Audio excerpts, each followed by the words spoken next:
Personally, my biggest strong suits is also my biggest weakness. Is I'm very emotional and passionate, and that's a valuable weapon for me when I need it. But also, I'm my own worst enemy. Like I'm Double-edged really sword. upset Yeah. about shit, right? So, the first thing to be creative or be an entrepreneur, right? You got to sit there and be like, okay, some people are going to hate me for the sake of hating it, right? And then sometimes too, you'll have some people also like, oh, that's a cool idea, when actually they're going to talk shit about you behind your back. 100%. And most of the people that you care about won't do that.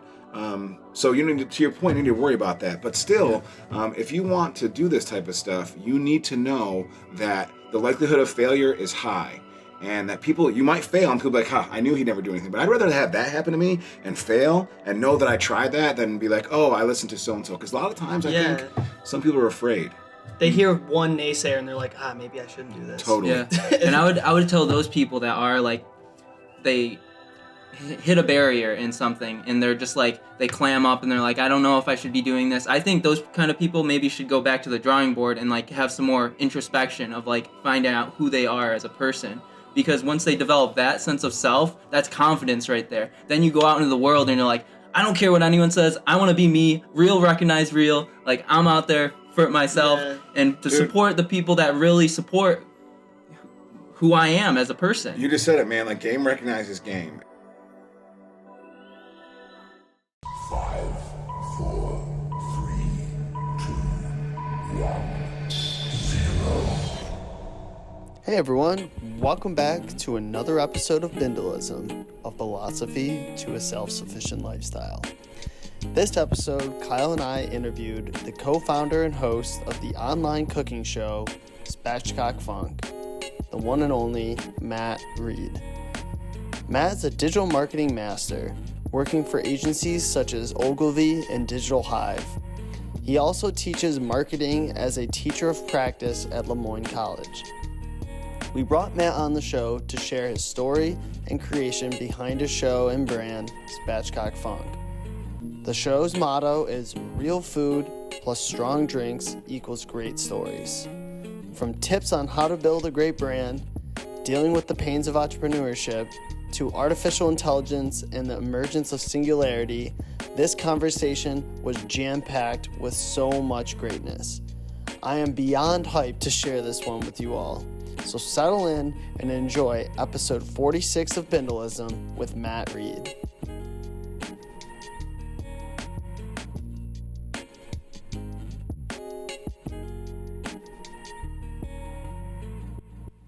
Hey everybody, we are here with another episode of BINDLISM, and we have a new guest, Matt Reed. What up? He is part of a group called Spatchcock Funk, which we'll definitely get a little bit more into.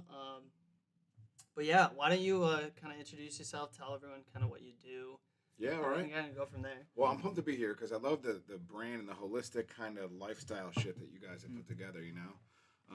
Kyle, you were talking earlier about like this whole like really extreme open-mindedness. So that's kind of the way that I roll. So my what I'm here doing, I'm talking about our cooking show my friend Alex and I have called Spatchcock Funk.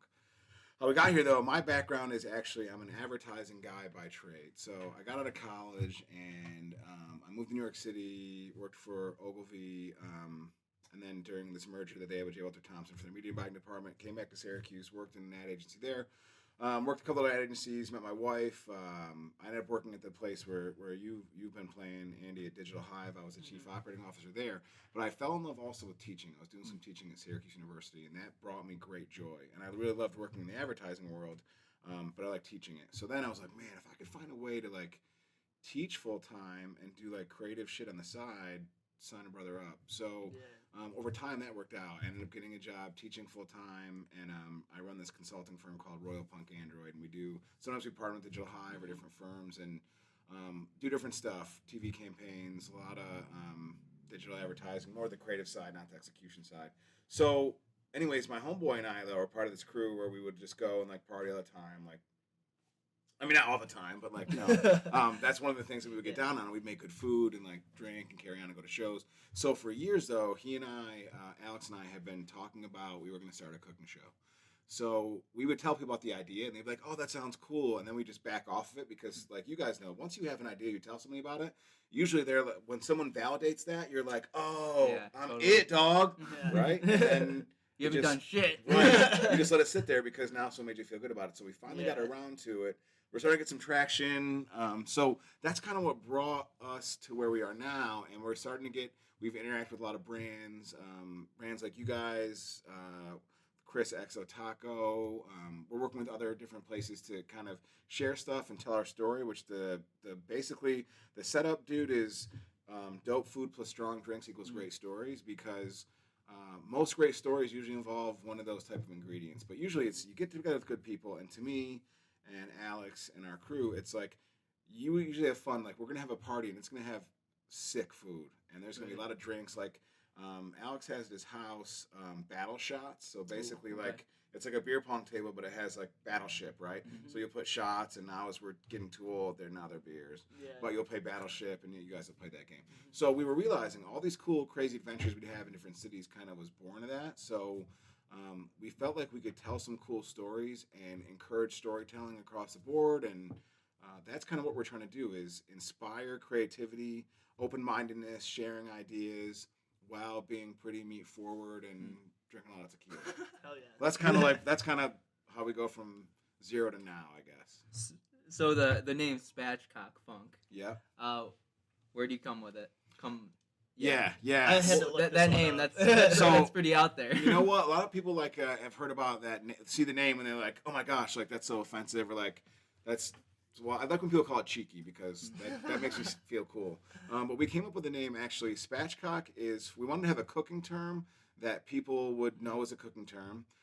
So spatchcock is how you actually butterfly a chicken from the back, and you remove the backbone or a turkey or whatever, and then it becomes wider, so you can roast it better or fry it. So spatchcock was a cooking term we liked, and we also like the double entendre, because who doesn't like double entendres? What's that? It's Not when the familiar. word means one thing that's like an innuendo. Like all of a sudden okay. we're like, like when you're making a dick joke, but you're not trying to make a dick joke, but you are making a dick joke at the same time. So we wanted to do something like food wise that was cool, and then also something that was kind of like who we were. So the funk comes from that. So actually that's kind of from the song Renegades of Funk, the Rage cover anyways. The original's cool too. Okay, yeah. So that's what the name came up. We came up with all sorts, like we had one that was going to be, one idea was like sex, drugs, and lobster rolls. Oh. And we thought that might get a little too racy. So that's when the name came out. But when you guys were talking about creativity, and I was thinking about when I first met Andy was at a creative meeting for some business, right? And I had seen the Boho Hobo brand before, and I was like, I saw like a sticker on somebody. I saw someone wearing a shirt. It might have been Anja or something like that. And I was like, what's that about? So they told me, that's this guy I work with. They got this thing going. I'm like, that's pretty cool. As you guys know, as we found out too, when you first launch something like that and you come up with a name and creativity, a lot of times, some people are like, I don't get it, or that's stupid. And you have to make a decision. Like, and sometimes you should listen to that. Like, if they're like, that's a dumb idea, right? If you can be open-minded to the fact that some criticism is useful. Other times, though, you have to say, like, some people like that, no one's going to take that name seriously. And we're like, okay, well, we think it's cool. We're going to try it.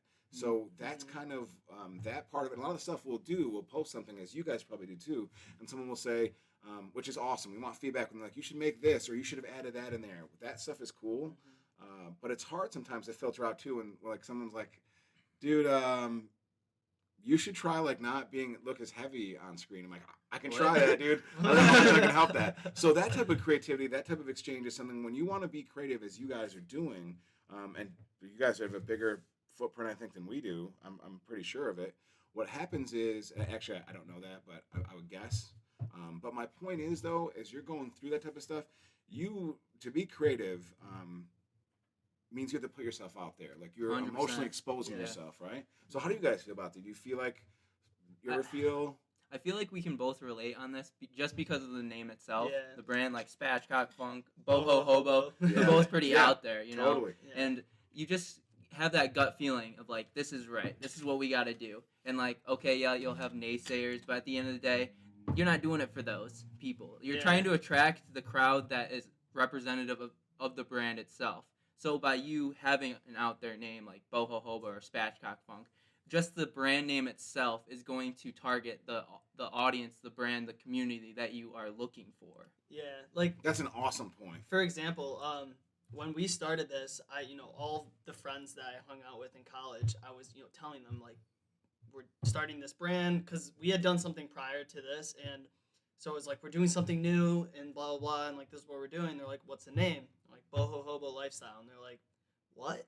And I had to say it like a bunch, and some people were like, "Okay, that's pretty cool," and other people were like, "I hate it, Totally. hate it," and it was just like over time I realized that the people who said they hate it also they don't like support anything that we do. Like they don't like our stuff, they don't comment, they don't engage. So I was like, okay, so I don't care. Like I care about your input, but I don't. Yeah, I have some thoughts on that because when you're talking about that, Kyle, the people that you care about and the people that you don't, right? It's hard for a lot of us to understand, and me too, because I'm an extrovert, and as you guys obviously are too. But one of my biggest, personally, my biggest strong suits is also my biggest weakness. Is I'm very emotional and passionate, and that's a valuable weapon for me when I need it. But also, I'm my own worst enemy. Like I'm Double-edged really sword, upset yeah. about shit, right? So the first thing to be creative or be an entrepreneur, right? You got to sit there and be like, okay, some people are going to hate me for the sake of hating it, right? And then sometimes too, you'll have some people also like, oh, that's a cool idea, when actually they're going to talk shit about you behind your back. 100%. And most of the people that you care about won't do that. So you need to your point, you need to worry about that. But still, if you want to do this type of stuff, you need to know that the likelihood of failure is high. And that you might fail, and people be like, huh, I knew he'd never do anything. But I'd rather have that happen to me and fail and know that I tried that than be like, oh, I listened to so-and-so. Because a lot of times I think some people are afraid. They hear one naysayer and they're like, maybe I shouldn't do this. Totally. Yeah. And I would tell those people that are like, they hit a barrier in something and they're just like, they clam up and they're like, I don't know if I should be doing this. I think those kind of people maybe should go back to the drawing board and like have some more introspection of like finding out who they are as a person. Because once they develop that sense of self, that's confidence right there. Then you go out into the world and you're like, I don't care what anyone says. I want to be me, real, recognize real. Like I'm out there for myself and to support the people that really support who I am as a person. You just said it, man. Like game recognizes game, and those people, like you know, if you have an idea that fails or a good idea, like there's a really good influencer marketing firm in town, and they started out doing different types of software before they evolved into that because they knew they had to do something. It was in them. And like you guys have it. Some of us have this thing in us, whether it's to be a storyteller or because I think of advertising and marketing and cooking food as storytelling, right? Yeah. Some of us have a need to tell. And whether you have to change the story you're telling, like maybe you thought you can write comedies and it turns out you're writing tragedies is a part of it. But I think about that thing that you just said, Kyle, about like some people going back in, like being like, okay, I guess I can't do this and I'm going to go back to whatever I did because I failed or they told me no. I often think about, like Alex and I were talking about different thing that let's just try and see what happens. The patron saint of Spatchcock Funk is my homeboy Ben Franklin. And now Benny was a really wealthy dude. He might have been the richest man in the world or close to it at that point. Homeboy was running advertising things, flying kites, had like French madams. Like this dude was living it, man. He was a baller. He would love Boho Hobo. So what his deal was though is he had this great saying at one point, and I always think about it when I'm doing something. I'm like, oh shit, this isn't work. Or when it fails, I think about he said, most men die at 25, but are buried at 75. And he said most of the time, like around where you guys are, because I'm an old ass man now, but they're like, hey, okay. People are like, well, if you ever heard people like, I always wanted to do this, but I'm going to be an accountant. Nothing wrong with accountants. I have friends that are accountants. But you know what I'm saying? So that's why there's energy like in this space and like when you meet with people, I mean, in this room space here, but the entrepreneur space itself, that stuff is, it's empowering to be around because you might have a bad day or think it's failing, then all of a sudden bump into somebody else, and then all of a sudden that gives you a little spark. You know? Yeah, you're like, ooh, I got something. Yeah, I can do this. Yeah. And you need to have those people around you, I think, if you're trying to create a brand. I mean, obviously you can't do it by yourself, but like having those people you can bounce ideas on with is very valuable in and of itself. 'Cause it's also just lonely as shit. Yeah. If you're like constant, like if it's just Kyle and I every day for the whole time that we've been doing this, like it's hard to know, like, are we even on the right track? Like, are we doing this right? You know, having other entrepreneur input helps a ton. Well, you're getting that, but you guys are getting proof of concept though, because people are buying your clothes and like, I mean, so you know it's on. Even when you have a shitty day or like sales are down, you still know it's on. But that partnership thing too, like that's something that I try to stress to people, like if I'm speaking at an event or anything. Like my partner Alex or my partner in life, like my wife, like you have to have someone that you can bounce idea off, that you can trust that's going to say, that's a stupid idea. And then when they say that, you know that it's true because they're also the person who will say, yo, that's dope, we should try that. Right. And I think of partnerships in the area, the entrepreneurs, like you're talking about, Jeff and Jake or Mac and Pat or different people, the people at Sweet Praxis, those people are like, okay, one, you're going into the foxhole with somebody else. And I think that's an important aspect. And there's nothing wrong. There's a lot of single entrepreneurs that have gone and done that, but I almost feel like that'll be lonely. And I don't know that I wouldn't be capable of doing it, you know? Yeah. More lonely than, Yeah. because sometimes it is tough too. It's also funny when you might be talking about this, like I know you've probably experienced this.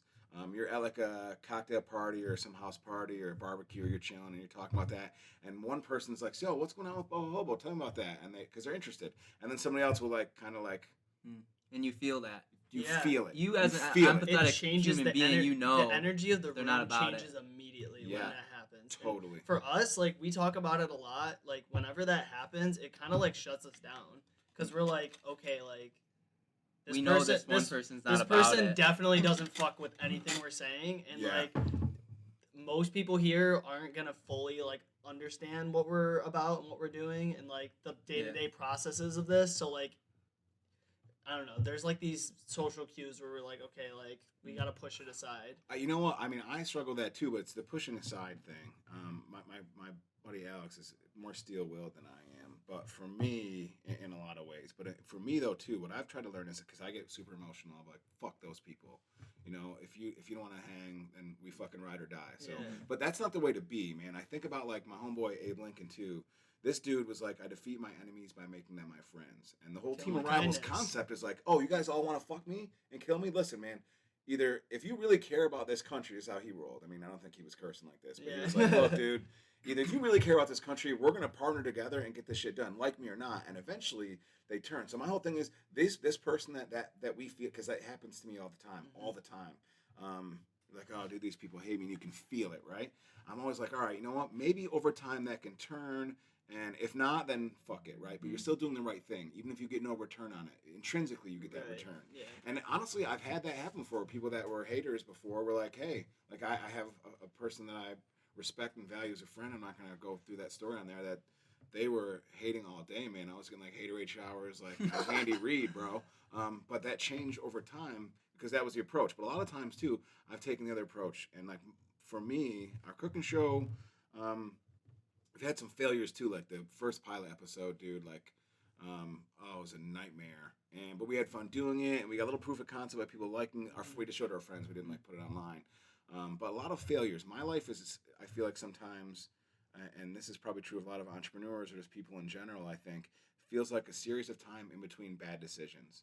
Anything bad that's happened to me has usually been a bad decision that I made, and I learned from it. I like to think I'm a good person that has to learn from these things. So, I've had people that would throw hate for no reason, and then all of a sudden I was like, I will burn this person to the ground and just be a dick and do type of things like that. But at the end of the day, nothing good came of that. Instead, you feel like I'm gonna make this person feel bad, and that's gonna make me feel good. But you know what happens? It makes you feel worse. It makes you feel worse, dude. It sucks. Yeah. So as I've gotten older and when I'm working with students and stuff now, I get to see or hopefully try to pass some of that stuff on. But that's the hard thing, I think, because when you're an entrepreneur, you are not playing with the house's money, right? Like if you get laid off or this awful COVID situation we're dealing with, if people, get furloughed or temporarily laid off, that really, really sucks. If you're an entrepreneur, like that's your actual life. And for entrepreneurs and people that created brands, like you guys have a real brand, an actual brand. And we should think about our personal brands too, right? But if this brand dies, a part of you dies. Like, and it might grow back maybe in another format, but that's the thing about entrepreneurship too, that I think some people, will be like, oh, whatever, his restaurant closed, he'll open another one. But her restaurant might have been something that was like it for her, So Yeah. it's crazy. Before we got into the podcast, you asked me about like the vision of what Boho Hobo is. Yes. I'm just curious as to what your vision is as far as Spatchcock goes. I'm glad you asked. So I will I'll answer that, obviously. Why wouldn't I, right? We're sitting Like, in the you know podcast. what? Like, actually, I'm going to pass and get the bouncer to kick Kyle out of his own podcast because I'm afraid to answer it. Okay, so what we want to do, like, the thing is, we want to, like, honestly, at the end of the day, Alex and I would love to be in a position where, and he has a really cool job, I have a job that I love, where we could just do this full time. I don't think I could ever give up teaching because that really brings me a lot of joy. And I love the consulting and client stuff that I work on, but I'd love to be doing like cooking shows. Like, hey, you want to go to Boston and make a show about who has the best oysters? Yeah, I want to fucking do that. You want to go to Tijuana and see where the best, like, craziest, like, tequila is? I want to do that too. Or go to cool. So, like, that's, like, personally, intrinsically, and, like, inspire people to make cool dishes and have parties and be good to their friends and send text messages to their girlfriends. Like, hey, girl, I haven't seen you. You should come over. We should hang out.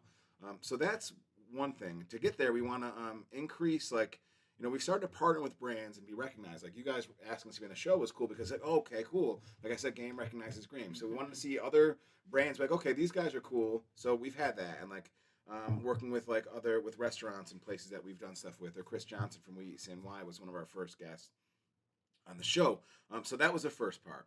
We originally were like, yo, if we can get, like, I don't know, 5,000 total views in a year, we'll think we have something. Well, we launched in July, and now we're super close. We might even be at 5,000 total views. So we've got to that. Now we've got proof that people think this is cool.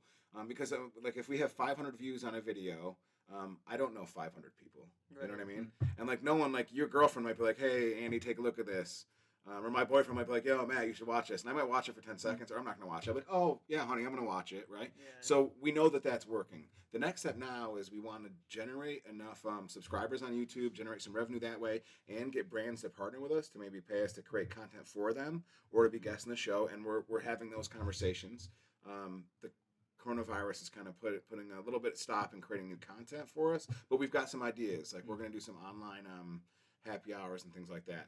The next phase that we want to do is create enough of this where we've got a revenue stream there, and then eventually get to the point where we can create content on a contractual basis for a Food Network or a cooking show where they can be like, hey, this is something a little bit different than the other things there. Or Netflix being like, hey, here's X amount of dollars, make us 4 episodes, and if it sucks, peace, but if it's cool, let's make more. So that's where we're looking at. I mean, and our exit strategy at that point would be we'll exit when we're too old to be cool anymore. Which is a big, giant fear of, I think, everybody's. Yeah. So not settling down anytime soon. Yeah, I mean, we want to keep ramping up, but so this virus is an awful thing, but strange times reveal new skills. That's what I've been thinking about a lot, right? For me, one of the problems is being isolated. That's hard for me to do. Especially as a true extrovert. Yeah, right. It's hard to like to keep myself caged in, but. So Alex and I are coming up with some ideas. We've got an idea for maybe not a podcast, but like an online interview with different restaurants to talk about trying to help keep that engaged. And we're not the only people to do that. We want to partner with our boy Chris Johnson at We Eat CNY to do some different stuff, and we drink CNY. So we'll find ways to keep it kind of going, but we're being tested. Now, the other thing that we're being tested on from our brand standpoint is, okay, we've got some downtime from our work. We still have to do a lot of work from home and work for my clients and things like that, but how can we use this to our advantage to connect with other influencers to increase our sphere? So those challenges are happening, and also too, like for me, one of the things I try to do as a person is try to be a really good friend.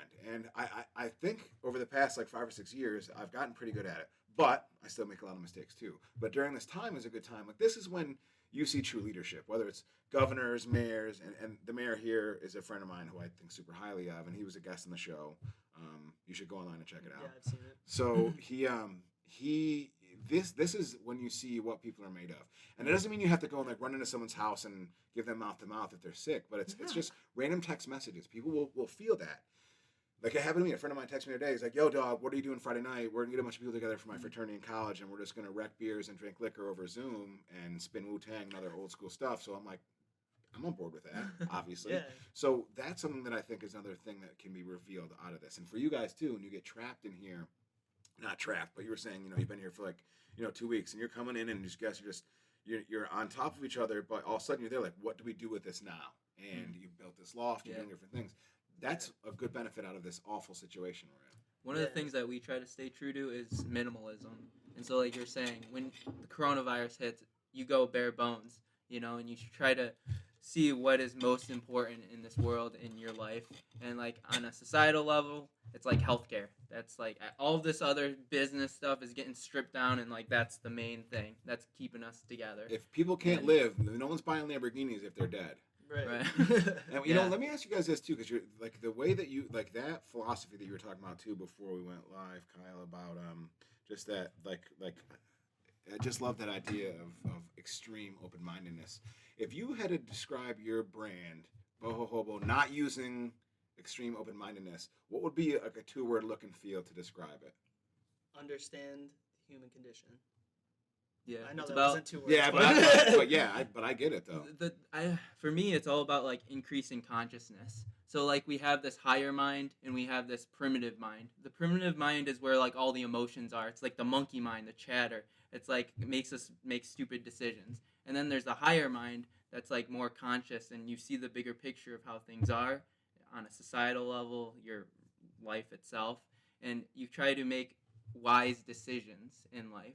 And you're able to not attack each other over like these really superficial like conversations and stuff, but it's like viewing things from a bigger, large scale picture and then trying to like pursue life with that wisdom to make good decisions for yourself. That's dope as hell. Yeah, and that's why like we have the podcast, because what we like and we hope that people listening, you know, the guests that come on get is like a different perspective on one, like someone doing something cool and maybe getting, you know, some bit of like, ooh, I should do that with my thing or whatever. But also like, you know, now we're talking about more broad topic, a little bit more big. It's like, But I love that about your brand though, because you guys more perspectives. Spending time with you lives up to like, because you guys, I mean, you're very consistent with that and all the stuff that you guys do and the products you create.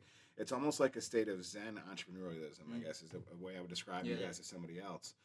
But that's what you want. Like, you know, you think about these different things. Life is complicated, and I always think about like if you're on Facebook, bro, and if the relationship status is complicated, that relationship is over. Whether you want to believe it or not, it's done. JK, if you're in a complicated relationship, I'm sure it's going to work out. So what happens is though, right, is when things are complicated, is that's when you talk about it. Like people like my students or people were talking about filming episodes.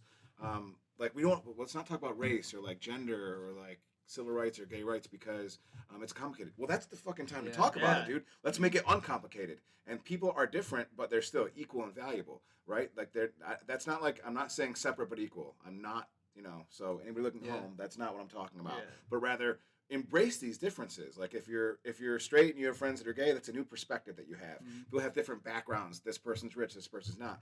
That combination of putting them all into a jar and fucking shaking it and then pouring it out and seeing what comes out. That is what a lot of this, what I believe in, what our show's about. But we don't really do that as much as we're more discreet in our like love is love. We say a couple times in the show, or we have different episodes planned out to kind of discreetly bring in ways that show that we care about all these different people, but more discreet. Where you guys are almost like in the face, like when Superman's not afraid to rip his shirt off sometimes and fly out in the sky. I love that you guys have that more bold factor to it, because I think sometimes in today's day and age that's kind of missing. People think about and some people do it for the right reasons. Like Tom's wants to raise money and give people shoes, and that's cool, but they're making money because they want to make shoes. You guys do these different things, right? You have the podcast, clothing brand, we were talking about tea, you were talking about earlier, right? These different things that you're going through are all different things that are, but it's still consistent. Like if somebody was like, and I don't really, well, I'm not going to say a brand I don't like in case they want to sponsor the show. No, I'm just kidding. But let's say like Nike, which is a great brand. I was thinking about that too. Right? And Nike's like, hey, cool. If I was in the store and I saw that Nike was making tea, I'm probably not going to be interested in that. Unless it was like some type of athletic focused tea. Yeah. But with you, since you've built the brand with this emotional openness at the beginning, this almost militant open-mindedness at the front end of it, everything can play into that. And that's kind of a genius approach.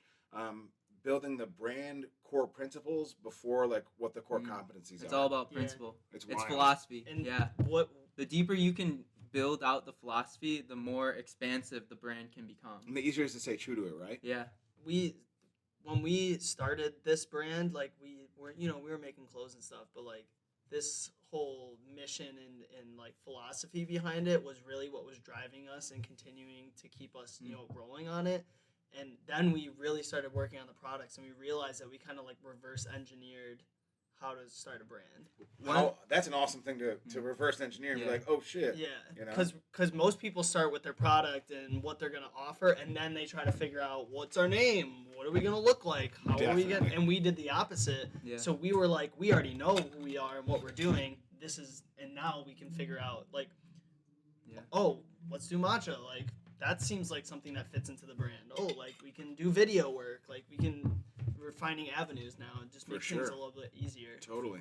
And then one thing that I thought was wise on your part was that you guys figured out the lifestyle that you want to live first, which is like go to different events, meet new people, like experience life, adventure, like travel, eat new foods, culture. And you like had a recognition of that early on. And then you try to morph the brand around that already. It wasn't like you were playing to something that you weren't. And that's going to carry through on the long term. It's going to help you out way more, especially like just your personal life. You're going to get like actual fulfillment out of it as opposed to trying to be something that you're not. So, dude, that's such a great point, right? Like, so you guys are friends and you have this joint belief, right? So talk about like Alex and I. Like we every year, and this year it might be screwed up because of stupid COVID, but we go on this like guys trip. But we'll do other different stuff there. But that guys trip is we'll go there and go to sick restaurants, and we'll drink quite a bit of alcohol, and we'll party and maybe go to a concert or go to a baseball game or whatever it might be. But when we go there, we're just having fun enjoying that experience. And we want to continue that and share that with other people. So the idea though, right, if you're talking about entrepreneurship and what you're doing with this brand, and you were talking about you guys being here all the time for like 2 hours, like 2 weeks just in here, right? To me, if someone wants to be an entrepreneur or whatever they want to do for a living, if you want to be great at it, right? Like the whole Malcolm Gladwell talking about the outlier theory, you're going to spend 10,000 hours doing it. I'm not even into the science of it. If you want to do something and do it well or do it for a living, you have to spend a lot of time at it. Live and breathe it. Yeah. I mean, whatever your job is, you're going to work 40 hours. You're going to work more than that if you want to be decent at it. So let's say you're working 50 hours a week, 60 hours a week, right? You're going to be at work more than you're going to be with your family, with your kids. Find something that you love to do, and then all of a sudden that becomes something. And some people like the hunt of building business more, and I respect those people too. But for Alex and I, and for you guys, and for a lot of people, I think if you can find something, and this might not work for us, I hope that it does, and we really like our chances, and we're going to die trying. But maybe not die trying, but you know, really, really exhaust everything we got, because I'm trying to live through this COVID thing.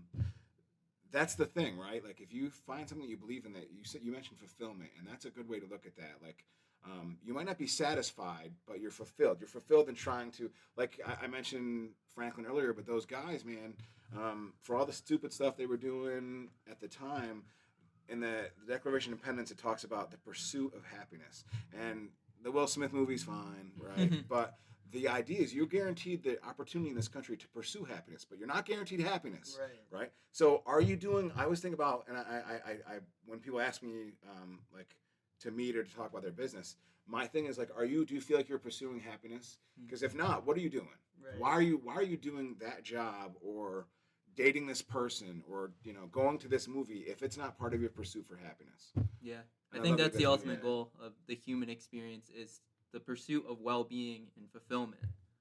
Yeah, right. And people feel fulfilled. I mean, you guys do this. A lot of good brands do this by trying to, if you can do good by others and make other people feel good or help them out, you're intrinsically going to feel good. They're going to get some value out of it.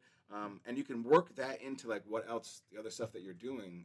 That's important. So like right now, you know, you see a lot of these brands voluntarily switching over to make ventilators, or to a lot of breweries and places and distilleries are turning into making hand sanitizer, right? They don't need to do that, but they want to keep people engaged in their business. They want to, and it helps their brand, and there's no shame and no cheapness in that at all.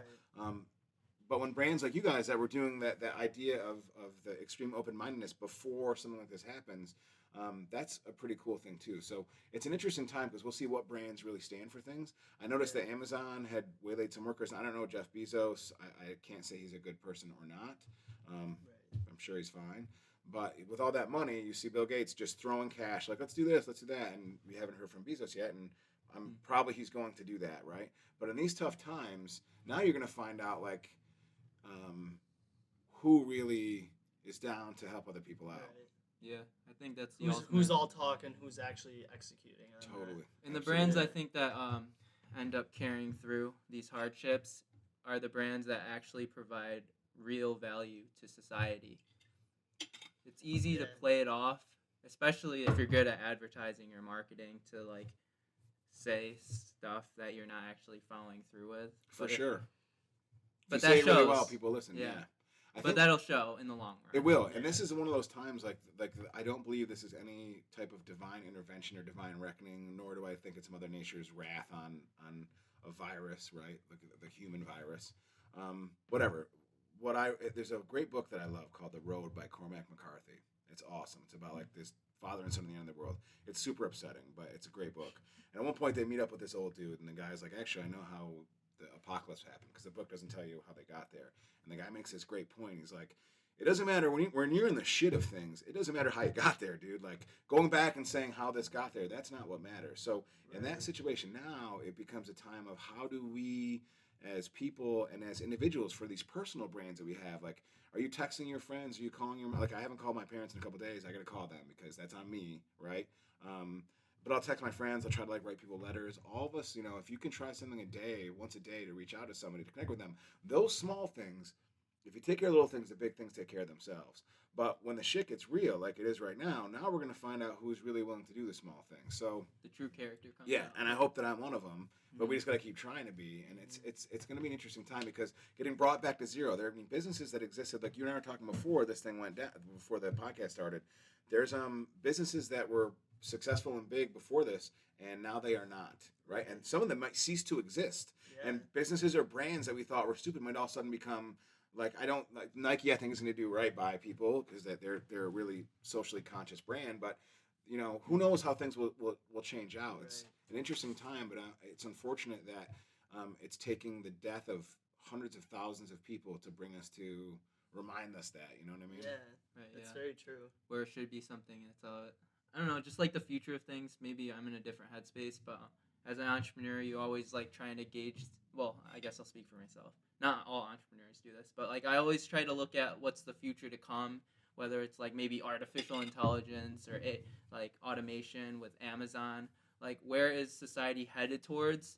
And also, well, first you have to gauge if that's going to be the right thing or not, and that's so hard to like sift through all of that. So like what I'm trying to say is that like this Corona shit happening, like it's so much of a hardship. People are dying and everything like that, but that might be just the surface of what's to come when we have all this other crazy shit happening in the future. It's literally like there was stuff that was gonna happen no matter what, right? Like the market wasn't gonna always be a bull market. Cyclical, of course. right? Yeah, right.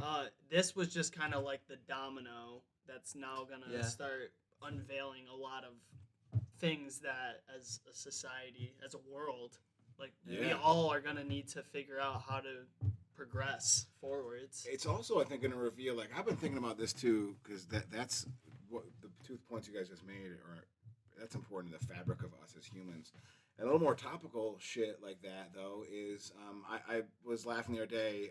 I was on a podcast the other day, and these guys, the Smallwood Sessions, call it the Quarantizzle, and they find ways to use quarantine as puns. And I was like, I was gonna be on Cornhub, like trying to make jokes out of it. But what happens is, though, right, like.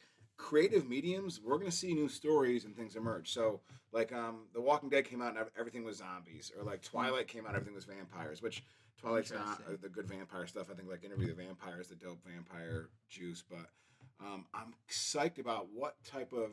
I'm getting exposed to, for my students, I get exposed to a lot of cool new music. Music that I haven't got into. Or, like, people that play Greta Van Fleet. And I'm like... They're like, oh... And I played Led Zeppelin at one point. And this person, she was like... Is this like the new Greta song? I'm like, no, this is Led Zeppelin. And she's like, oh, they sound just like Greta Van Fleet. I'm like, no. Greta Van Fleet sounds like Led Zeppelin. But we're exposure to this, right? The idea of storytelling and content, like Netflix, all these people, what are we looking at? Like, I'm obsessed with Reddit, dude. I'm a huge Redditor. So like the front page of Reddit, I like going to different things and like seeing what's cool. Like what new like the new meme game. Memes are turning over way faster now. What are the cool stories? What are the funny jokes? Like, I'm not a big fan of too soon. Well, actually, I am a big fan of too soon jokes. But someone sent me a too soon joke that I didn't think was too soon. It was like Kenny Loggins dying during the apocalypse is the most know when to fold them shit ever. And I was like, see, that's some funny, too soon humor that I think Kenny Loggins would probably appreciate. Yeah, So probably. what's coming out of that? You know what I mean? Like, what's the cool content? Like, when Stranger Things was hot, what's the Tiger show that's on Netflix now that people are just... Oh, wait. Someone just said this, too. Shit. I forget. I It's forget, too. We got to Google it, because one of my friends texted me, and she's Yeah. like, have you watched this show yet? And I'm like, no. And she's Someone like, said it today. if you don't watch it by this weekend, when this coronavirus ends, I will punch you in the face. So I need to watch this show, but people are raving about it. And it's Yeah. just like Game of Thrones, dude. I'm a huge Oh. Game of Thrones fan. Right. And I did start watching it towards the middle of the first season, maybe end of the first season. One of my friends told me to watch it. Because very few people watch the first fucking episode when it aired. Right. But people are like, you got to check this shit out. So now that we're all like sequestered and sharing information and working from home, but still able to like connect with each other, you're going to see, I think, this huge boost and change in storytelling. I'm pumped to see what's going to do to music, like what type of content are we downloading. Yeah. How many murders are going to happen? Like, I'm afraid like my wife's going to murder me because I'm just driving her crazy in the house, you know? One funny thing I was hearing, because I kept saying, I was like, I wonder if there's gonna be like a spike in births, and someone was like, actually, there's gonna be a spike in divorces. I bet there's probably a spike in both, dude. I could totally see that. I liked there was a great commercial before the Super Bowl a couple years ago, and it showed all these cute little babies in different Super Bowl team jerseys because Super Bowl nights apparently in cities that win the Super Bowl, there's a spike in births because people are like pump, like, hey, let's Right. celebrate. So yeah, I mean, you're at home all day with someone that you care about, you're probably gonna make a little magic happen, you Right. know? So yeah. And then later it's gonna be super awkward because people will be like, hey, so how'd your parents meet? Like, and all of a sudden they'll figure out like, oh, you were born in the coronavirus because your parents had nothing else to do, so they decided to start fucking, you know? But that shit's cool. People gotta love COVID each other. baby. Yeah, it's gonna be the hashtag. Yo, you heard it here first. Hashtag COVID baby. I don't know. Like I always think about that. I'm like, I wonder if this is gonna cause a spike in the birth rate. Oh, dude, it's got to. I was thinking about like about spikes in birth rates, and you're talking like hashtag COVID baby. Who, if you can coin the first person to drop a hashtag, like the Me Too movement is an important movement, right? And you know, it doesn't matter who started it because it made some good social change. But even funny ones, like hashtag, which I think I used Yeah. that in a tweet before Jimmy Kimmel did, or before somebody else did. I'm sure I didn't. But wouldn't it be fun, like on this show or something like that, where you drop like the first hashtag?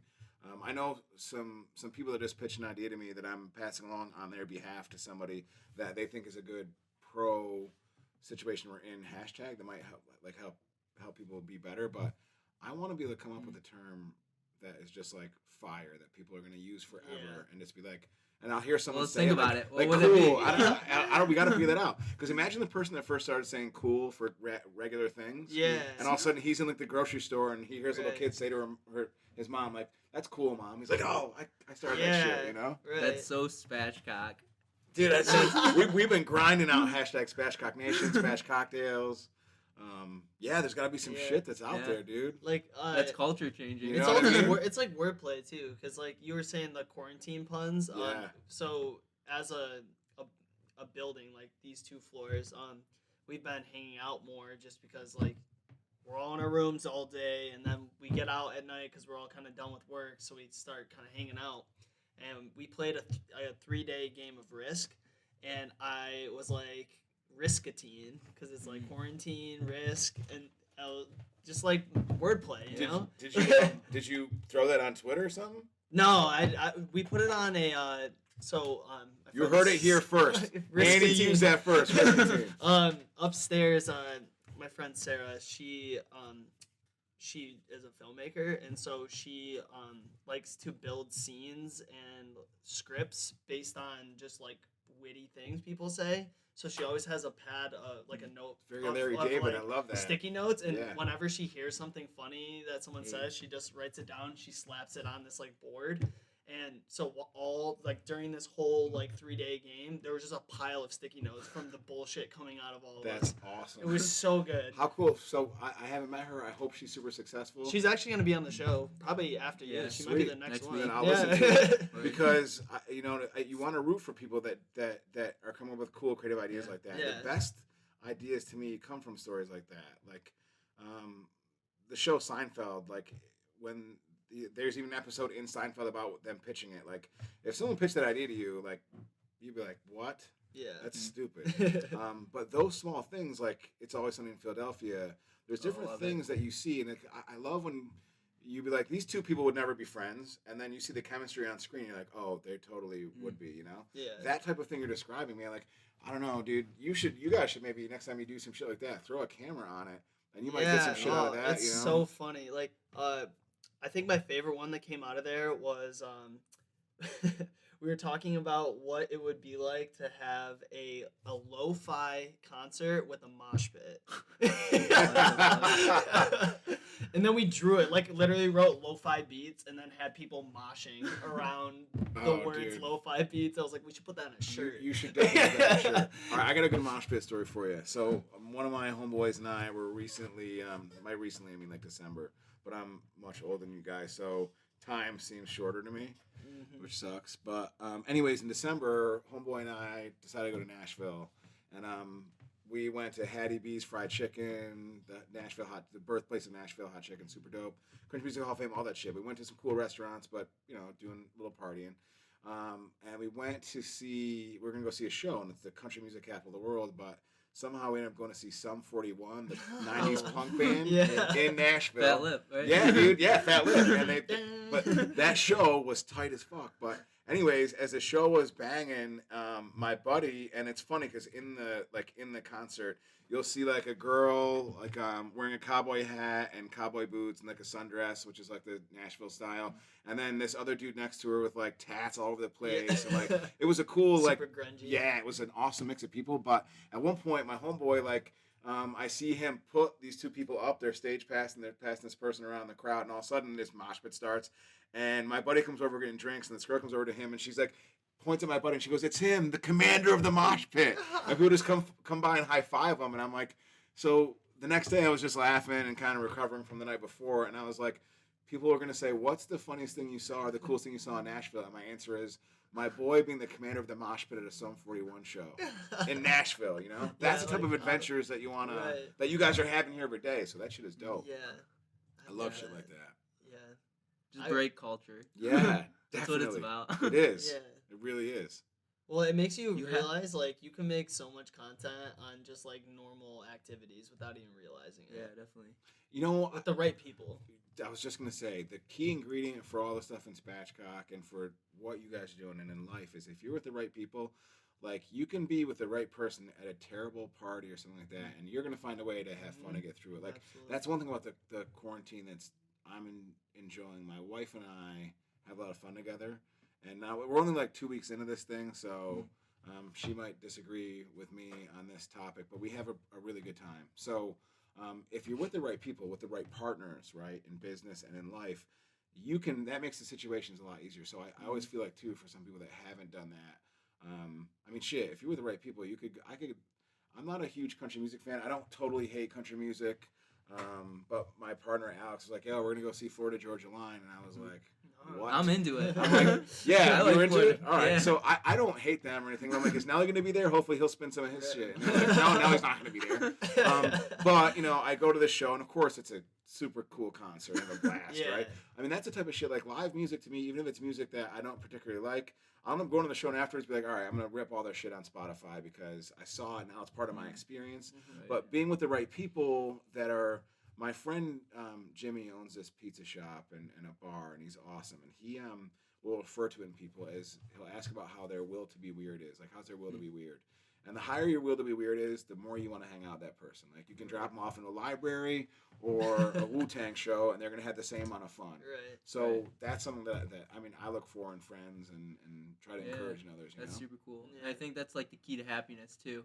Is like if you can create that awareness from you, and not trying to like seek out certain environments to get happiness, but just like create it from within. Definitely. Kind of thing. Yes. Yeah, because then you can share it with other people. Yeah. And I was mentioning a series of mistakes, and I'm sure I'll make many more, but there are things that I've learned about that I've done. Like, I look back at a lot of things that I'm ashamed of or embarrassed about. I'm like, okay, how can I improve from that or be better from that?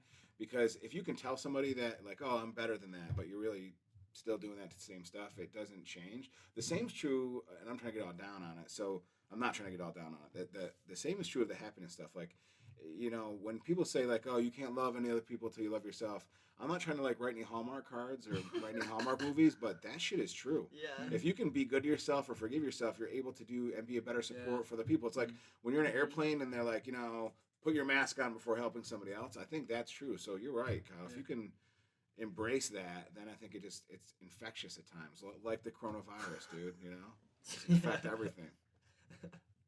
It's true though, because it's like if you can't like own yourself and who you are and what you do, then like you're just gonna become dependent on someone else to like hold your hand through everything. Totally. And you're not presenting that person, they resent you. Right. And you know, another thing too that I think about, and this is really good about my partner Alex, because we rarely argue or anything like that.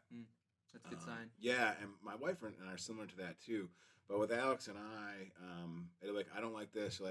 There won't be a wait to say, this is stupid or I'm upset about it, but I'll wait until later to tell them about that. And it's not like keeping score.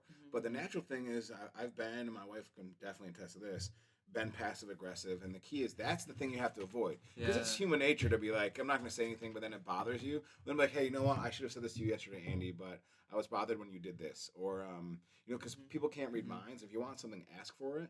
Like, if you want something in life, you should take it, right? And if you want something in life, you should take it, but not without consent, right? You can't take something without consent. But that's the important note. Right, it is. But you want to go and get it, take it. Like, get consent. Say, hey, look, I want to do this. I want you to marry me. I want to do the show with you.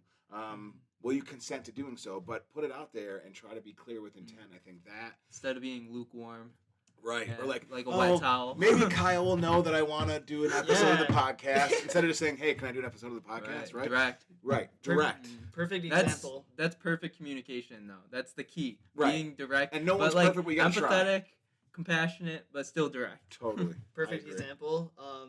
I reached out to Adam Weitzman on Instagram about like wanting to link up and talk about the brand, and he answered me back and was like, sure, like, I mean, this shit's happening, so probably not gonna happen for a minute, but he's like, yeah, like when this shit blows over, I'll hit you up. So I was like, shit, okay, this dude's got like 1.5 million followers or some shit, like true to life and baller, it was just dude.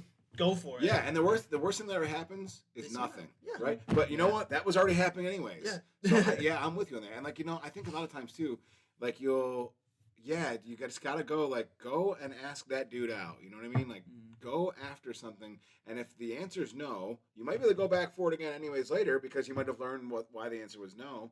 I think that's important. I think the other thing too is like, which you guys, obviously you have a podcast where you're hosting people and sharing that, but you're also sharing information because people that are on here want to learn about your brand. If they didn't care about your brand, they wouldn't do it, right?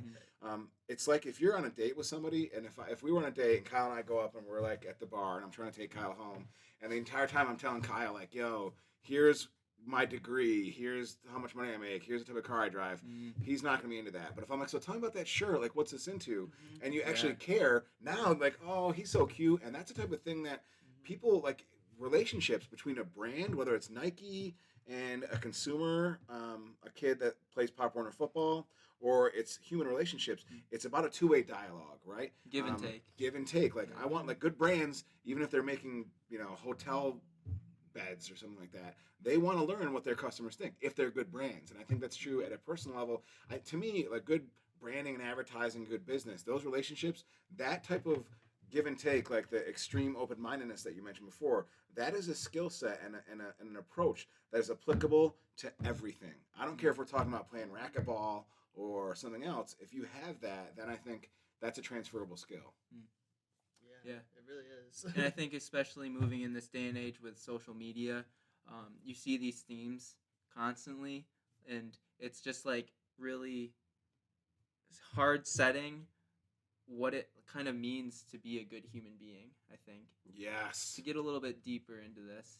Like, you see these themes over and over again, like people, even just like the podcast space in itself, you have a lot of like life coaching, and I don't know, it's just cool seeing how we're all so different, and yet we can come together and like agree on these universal kind of things about being a human. That difference in people too, and also so internally and the different people, like if you've done something that you're ashamed of or that you feel bad about doing, that's a sign at least that you have a moral compass. You can be like, okay, I shouldn't have done that, or I should change that. So then you can rebuild or improve yourself.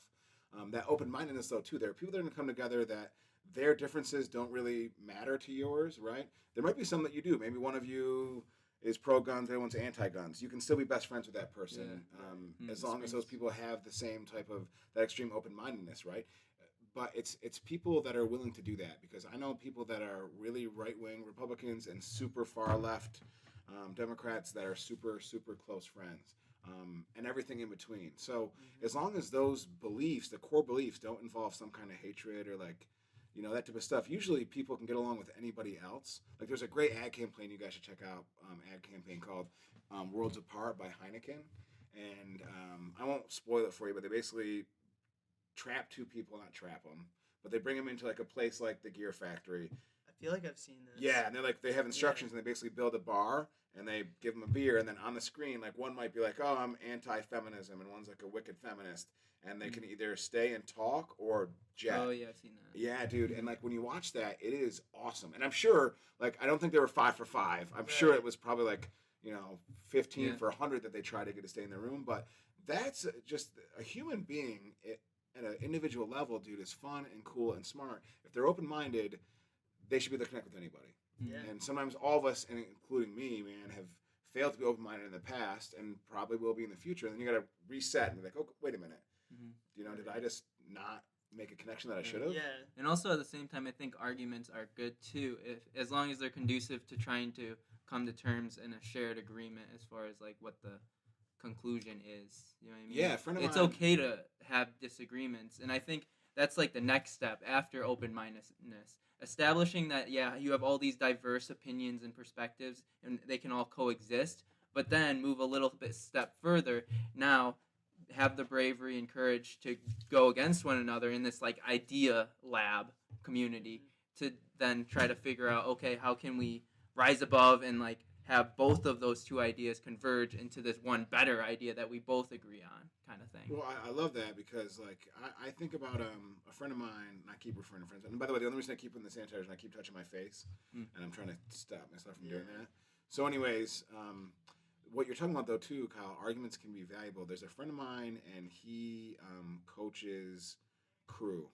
And when people start to argue or fight, his rule is, if the argument's about can we make the boat go faster, then argue and fight because we're going the same direction. But if the argument's about something else that's not relevant to the ship that we're in, then don't do that. But that applies to everything we're doing. So yeah, you're totally right. I mean, you're gonna you should be having good spirited, creative arguments with your friends and partners because that means that you're trying to push it forward. If you're just like, no, I'll just do what you want. Well, The cliche of like you wouldn't argue if you didn't care. Right. Kind of But it's thing. true. Well, also you rarely get the best idea out of something if you just go with the first iteration. So if it's like, this is 1.0 of the Yeti mic here, for example, and who knows what that looked like, but if that was just like, yep, sick, let's just go with it, no Dude, work involved, it would be a piece of shit. Yes. I would love to see, like, I saw an ad the other day, it was for Apple, it was like, does more cost less? And it was like, oh, homeboy, you changed your strategy quite a bit, right? Because Apple's not cheap now. Yeah. But you're totally right, man. Like, I never thought of it like that. Yeah, the first iteration of everything sucked. Yeah. You know? Imagine ironing your clothes with an iron that those fools were using like the 1800s. Right. I'd burn my hand off or something. Well, have you ever seen like my American history teacher in high school? He had an old Sears catalog from like the early 1900s, and the shit they were selling in there was so sketchy that people were like, "Yep, I would buy that for my house back in the day." And now you'd be like, "Hell no, you're not touching that because it's got lead in it and it's got all this." Totally. But like, I mean, obviously that took years to develop it, but it's the innovation. And that was someone's heart and soul to get that innovation to that point. But later on, like, like you see stuff like all the time. You're like, how did they live like that? Yeah, what are they doing? I always think about that all the time. Like, there's a painting of I forget, one of the kings of England, one of the fat dudes that like ate sandwiches and chopped off everybody's heads. One of those dudes. Oh yeah, okay. And I forget which one it was, but I'm not a history teacher. So, anyways, there's a painting of him, and he has like a clean-shaven face, and I'm like, what did they do for razors back then, Yeah. man? Like, or deodorant too. Like, they're wearing all those clothes. I'm like, that dude must have stunk. Yeah. You know? But hey, people got around. Like, when people are like, oh, I'd love to live back then. I'm like, well, bro, cholera, Yeah. like, you know what I mean? Dragons and shit. I don't want to deal with that. Yeah. You know? Dinosaurs Yeah. chasing me down. We're I think living in I'm- the best times. I in think so history. too. And I like when everybody's like, oh, in my age, like older people, and I try not to be this person. Well, my age, yeah, dude, like there were some people that are baby boomers that once didn't like something that I was talking about. And it was like, all right, your generation spit on people that got drafted to go to a war. They didn't want to go and you spit on them. That's not okay. And I'm certain that Generation Z is going to say to me at some point, I'm like, I try to never ever talk shit about millennials or Generation Z because every new generation that's just out in entering the work world, those people get shit on. I was Yeah. Generation X, we got shit on. We were entitled, and well, actually, we weren't. We were, I don't know what we were called, whiny or some shit. But everyone gets shit on by the ones before them. But in reality, those generations, like the Generation Z, the kids that are in college and before college right now, are incredibly social justice minded. They're the type of people like, and you guys too, like they were born like being platonic friends with members of the opposite sex. They were able to like the idea of hating on someone because they're gay or something like that is almost a foreign concept to them. Yeah, they're like, what? Yeah, like what would do you you do do about that? that? Right. Yeah. So eventually, like, I mean, it's funny how that works, but this is the best time. You know what's going to happen? As long as we don't all die from the coronavirus and it doesn't return us back to the Stone Age, in 20 years, that's going to be the best time. You know what I mean? And I think that happens from all, like, I'm sure people after World War II or in the roaring 20s were like, this is it, son. Yeah. Pouring, like, you know, prohibition, parties over their heads. Right. Like, life was it, dude. Jay Gatsby, like, crashing your house parties. But now, dude, like, this is way better than the 1920s were, the 1940s. And I'm sure that the 2050s will be sick as fuck. I won't be around for them, but maybe I will. What? 20, 30? If I'll be biotech 70, comes yeah. out and So they I'll like live genetic on. engineer like your biology to make you live longer, Yeah. that's possible. Yeah. Definitely possible. I mean, the biggest thing that I always think about, like from an apocalyptic standpoint, because I'm obsessed with that. I'm always like watching zombie shows. I love apocalyptic stuff. I'm like, yo, I would dominate in the apocalypse. And now that like the coronavirus happened, I'm like, no, JK, dude, I don't want to find out how I play in the game. Right. But like the only apocalyptic thing that like we'll eventually figure out the global warming and pollution thing because we'll have no choice. Like until we figure out a way to go and fly to live on another planet, we're stuck on this planet. And Elon Musk. totally, dude. Yeah, hopefully he hooks us up because the other thing, dude, is we're kind of racing that, bro, because an asteroid could hit this thing and it's game over, dude. There's Like, so many yeah. like things that could just Like That's- the coronavirus is like the Ebola virus. If there's a couple mutations, all of a sudden, yeah, we're like all zombies. that's what's crazy to me about this whole current situation is that like how quickly the world maybe you know the Chinese government I shouldn't say maybe definitely the Chinese government waited too long Oh, to for like sure. tell people that No this doubt. shit was happening. No doubt. But I mean, okay, you hear so that, China? Get your shit together. So that started in what, like late November, early December, and we're now in late March, and now like the world is acting quickly about how to handle this. Whereas like that's because people are dying directly from this, so they're like we have to do something. But climate change is so much longer that we're not seeing the direct effects of it yet. Totally. So it might be if it's too late at that point. Hopefully, I'm not around for that. But you know, Yeah. you're talking about that change from China and like China, totalitarian state trying to like cover their shit up. That's just it another makes reason why it's sense. not. Oh, I get why they did it, Yeah. but I mean, I get why I get why O.J. Simpson tried to cover up that he killed his wife, but that doesn't mean it's okay he killed his wife. Right. So what I'm thinking though is like if you think about how this shit is going in that way, right, and then go back to like the Black Death and the bubonic plague, like that took out a third of the earth. It made me think about something that I learned the other day. You know the nursery rhyme when you're a kid when you hold hands and you're like ring around the rosy, pockets full of posy, ashes, ashes, we all fall down. Yeah. That was actually a song that came about because some idiot spread a rumor like in the coronavirus, you need to get toilet paper, which you don't because it doesn't, it's like, irrelevant to that. It's like, are you really pooping more? Yeah, during like this? Is that that's not a symptom, right? Yeah. So in that time, somebody told them that if you put posies, like the flower of posy, in your pocket, you'd be immune to the Black Death and the plague. So people would run around, and the whole song was like, "Hey, idiots! Like, pocket full of posy, we all fall down." And I think about like, what is that in this? I hope it's the toilet paper was the big like red herring in this whole story, because I hope it's not like the 6 feet thing or like, you know what I mean? Because I don't, if it mutates, like, I hope that this is not. I hope it's going to be 8 weeks, could be longer, whatever people are saying. I just hope this isn't stage 1 of like something worse, else, like far worse. Totally, to come. dude. Like yeah. if it mutates or. Well, if this isn't it, I'm sure there's going to be something else that we're going to have to face as far as viruses go. Yeah, I mean, definitely, It's inevitable. Yeah. Well, that's the So, thing. like, That's what do we nature. do? Oh, I want to talk about this. Like, okay, this has happened, the whole social distancing and, like, businesses shutting down. But, like, if, let's say, in 20 years, another one of these viruses come along, what do you think we should do as a society? I mean, you're not, like, a Well, yeah, I mean. economist. Or, Just I mean. Definitely not playing covered out the up. scenario, though. Like, Well, do you think what we're doing now is effective? Well, it's clearly not, because people are still dying from it. But there's a couple things. Like we learned a little bit, like the Ebola thing becomes a big scare because it's but they contain that pretty quickly, and it doesn't get shared as easily because you've got to get someone wet with your spit or whatever, right? But the AIDS thing, dude, that's legit, bro. AIDS is a massive killer on the planet, and we kind of fucked around with that. Like they called it gay related. I mean, like, no, dude, it's not just gonna kill gay people. It's gonna kill everybody. Yeah. So we're learning a couple things. One, that you got to be better about the public relations aspect of it, and we'll learn from it. And they'll try to create antiviral bodies. So I mean, I'm not a scientist, so I don't know, but we'll learn from it. But I mean, eventually, there are things like asteroids that are out of our control, viruses that will mutate to the point where some of them, like, we haven't figured out cancer, and we are an incredibly smart species, dude. Like, we've been at it for a while. Yeah. We've been around for a while. At one point, like not that long ago, we were like living in caves and shit. And now we put fucking people on the moon, dude. Like we're as fucking crazy. I mean, as far as we know, and I believe there's other species out there in the universe, but right now we're the most advanced living species ever. Right. And viruses are, so I think we'll be able to find ways to try to hopefully slow it down.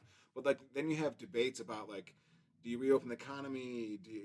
I mean, that's where you get dangerous. Where human nature, and as entrepreneurs, this is a struggle that you guys have to play with. Is the life of the business more important to the life of people? Obviously, it's not. But at some point, though, too, the economy has to be. I mean, people are like, there's going to be a recession. No, bros, we're in a recession right now. That shit has already started. Yeah. Now we want to avoid a depression, right? But what does that mean? Does that mean we start the economy up now?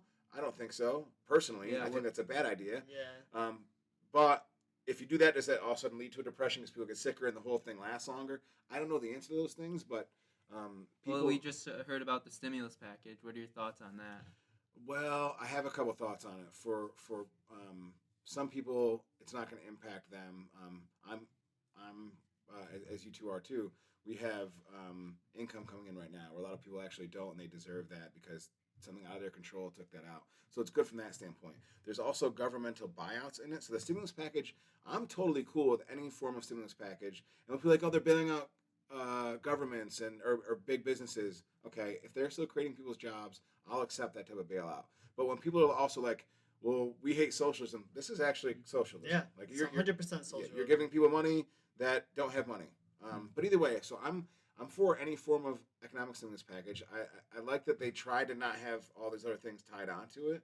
So to me, the biggest, I don't have a problem with the stimulus package. I'm concerned about what are we making the right decisions that are better for the health of our people or just for the economy? Because that's where the I don't know what you guys think about those things. Yeah. You guys, what do you think? I just think that Trump's agenda is way more about the economy because that has been his whole shtick since the beginning. Look at what I've done for the economy. We're doing so great. Blah blah blah. Yeah, this is not me defending President Trump, nor am I here to throw any endorsements behind anybody besides the politician I mentioned earlier.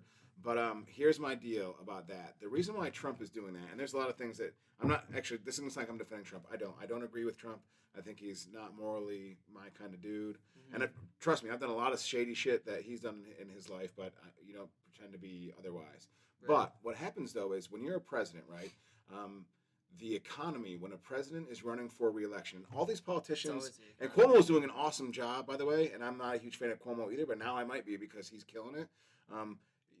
The economy as president, if the economy is good, there's virtually if it's really good, there's no chance you're not going to get reelected. Even people like Jimmy Carter, who's by all means a good man, that's a good dude, a good person, Economy sucked. Gotta- You're out, bro. yeah. Gotta go. Clinton, he won a re-election because the economy was good. So Trump, to continue his actual career as president, He the economy has to be harp it, there. yeah. So I'm not saying that's okay that he does that, but that's the motivation behind it. Yeah. And it might be misguided by the fact that he thinks he's the best answer for the American people anyway, so he needs to stay in power. I'm not here to defend that, but what I'm Yeah. afraid of, though, like, there was someone tried to pass a bill about suspending the constitutional rights, and was like, bro, Yeah, I saw that's that. the start of the Handmaid's Tale, dude. That's where Right. shit gets, so it's that part's, that's the more scary thing to me than, will the stimulus package work? I don't know. I mean, checks won't come out till May. If everybody got our shit together, and like actually me not being here, everybody was just like, we're all going to lock ourselves in our house for 7 weeks, then that stimulus package might happen. The economy ought to be going back. So Right. I don't know what the answer is, but that type of debate at the other end of that's what's scary. And the crazy thing with the economy is it's all dependent on the stock market. And like, for instance, they had all this talk about the stimulus package, and you look at the stock market and you see a blip, and it's like on the up. Yep. And everyone's like, "Oh yes, the economy's doing well," but like nothing has actually happened. We're not getting our money yet. Like, Yeah, the economy, nothing's being released, and it's like what I'm trying to say is the stock market is all emotional. Totally. It's not. It's total emotion. It's not real. It's like a To a bunch of certain extent. a flock of birds or fish, and like sometimes they move this way, but they move as a group.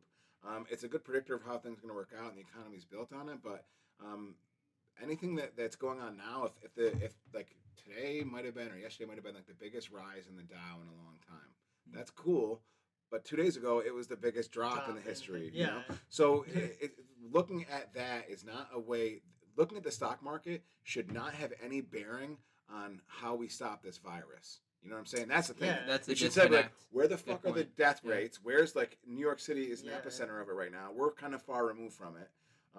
But it's funny, a lot of people that are living in this area, hopefully it doesn't get worse than this. And they're like, oh, it was crazy. I'm like, no, it wasn't. And hopefully it doesn't get crazy. But Right. that's what they should manage instead. The stock market, we are in a recession. If people don't want to admit that, they're lying to themselves. So really, while we want to fix the recession, we can't. The recession will not get any better until we've got people back to work. Right. And 'Cause they need to be healthy to get back to everyone's work. like, because like the unemployment rate, they're saying could potentially get worse than it ever has ever.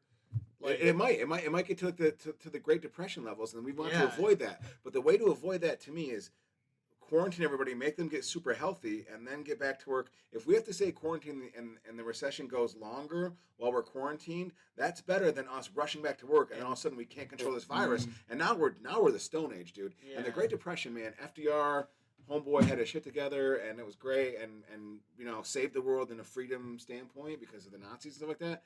If World War II didn't happen, who knows where we'd be right now? Like the Great Depression, Yeah. man, like that shit, and that New Deal was really good and stuff, but right, who knows? The war got us out of it. Right. And if the whole world is sick and we're dying, we can't start a war, or there's nothing that's going to economically save us. So we need to get healthy first, I think. But Yeah. again, by the way, I have no degrees in any sort of biology or anything like that at all. So Yeah, don't take this to the bank. This is a good transition to maybe your professional life with teaching. Okay.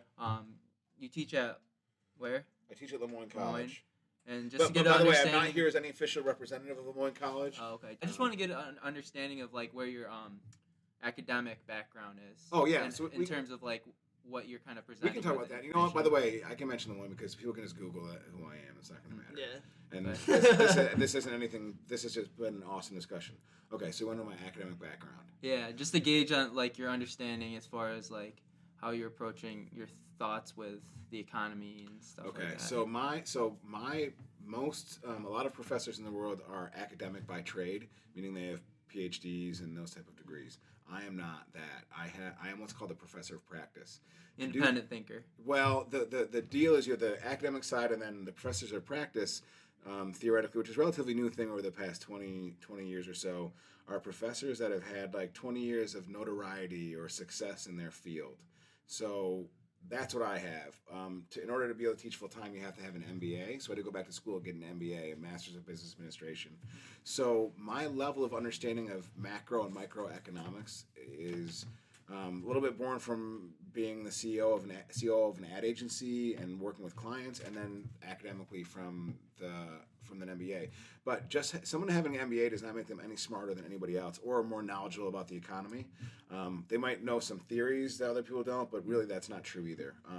And they forget about it too. Like Yeah, if you have a totally. class on that shit, you're just gonna be after the test, whatever. Right. But some of the stuff though, if you get into like managerial finance and stuff, I know that stuff from taking the classes. But yeah, I really couldn't go. If you were to give me the final from my managerial finance in my MBA, I'm not going to pass it probably right now. I'd pass the economics one though, because the way this guy taught it, I was really able to grasp it.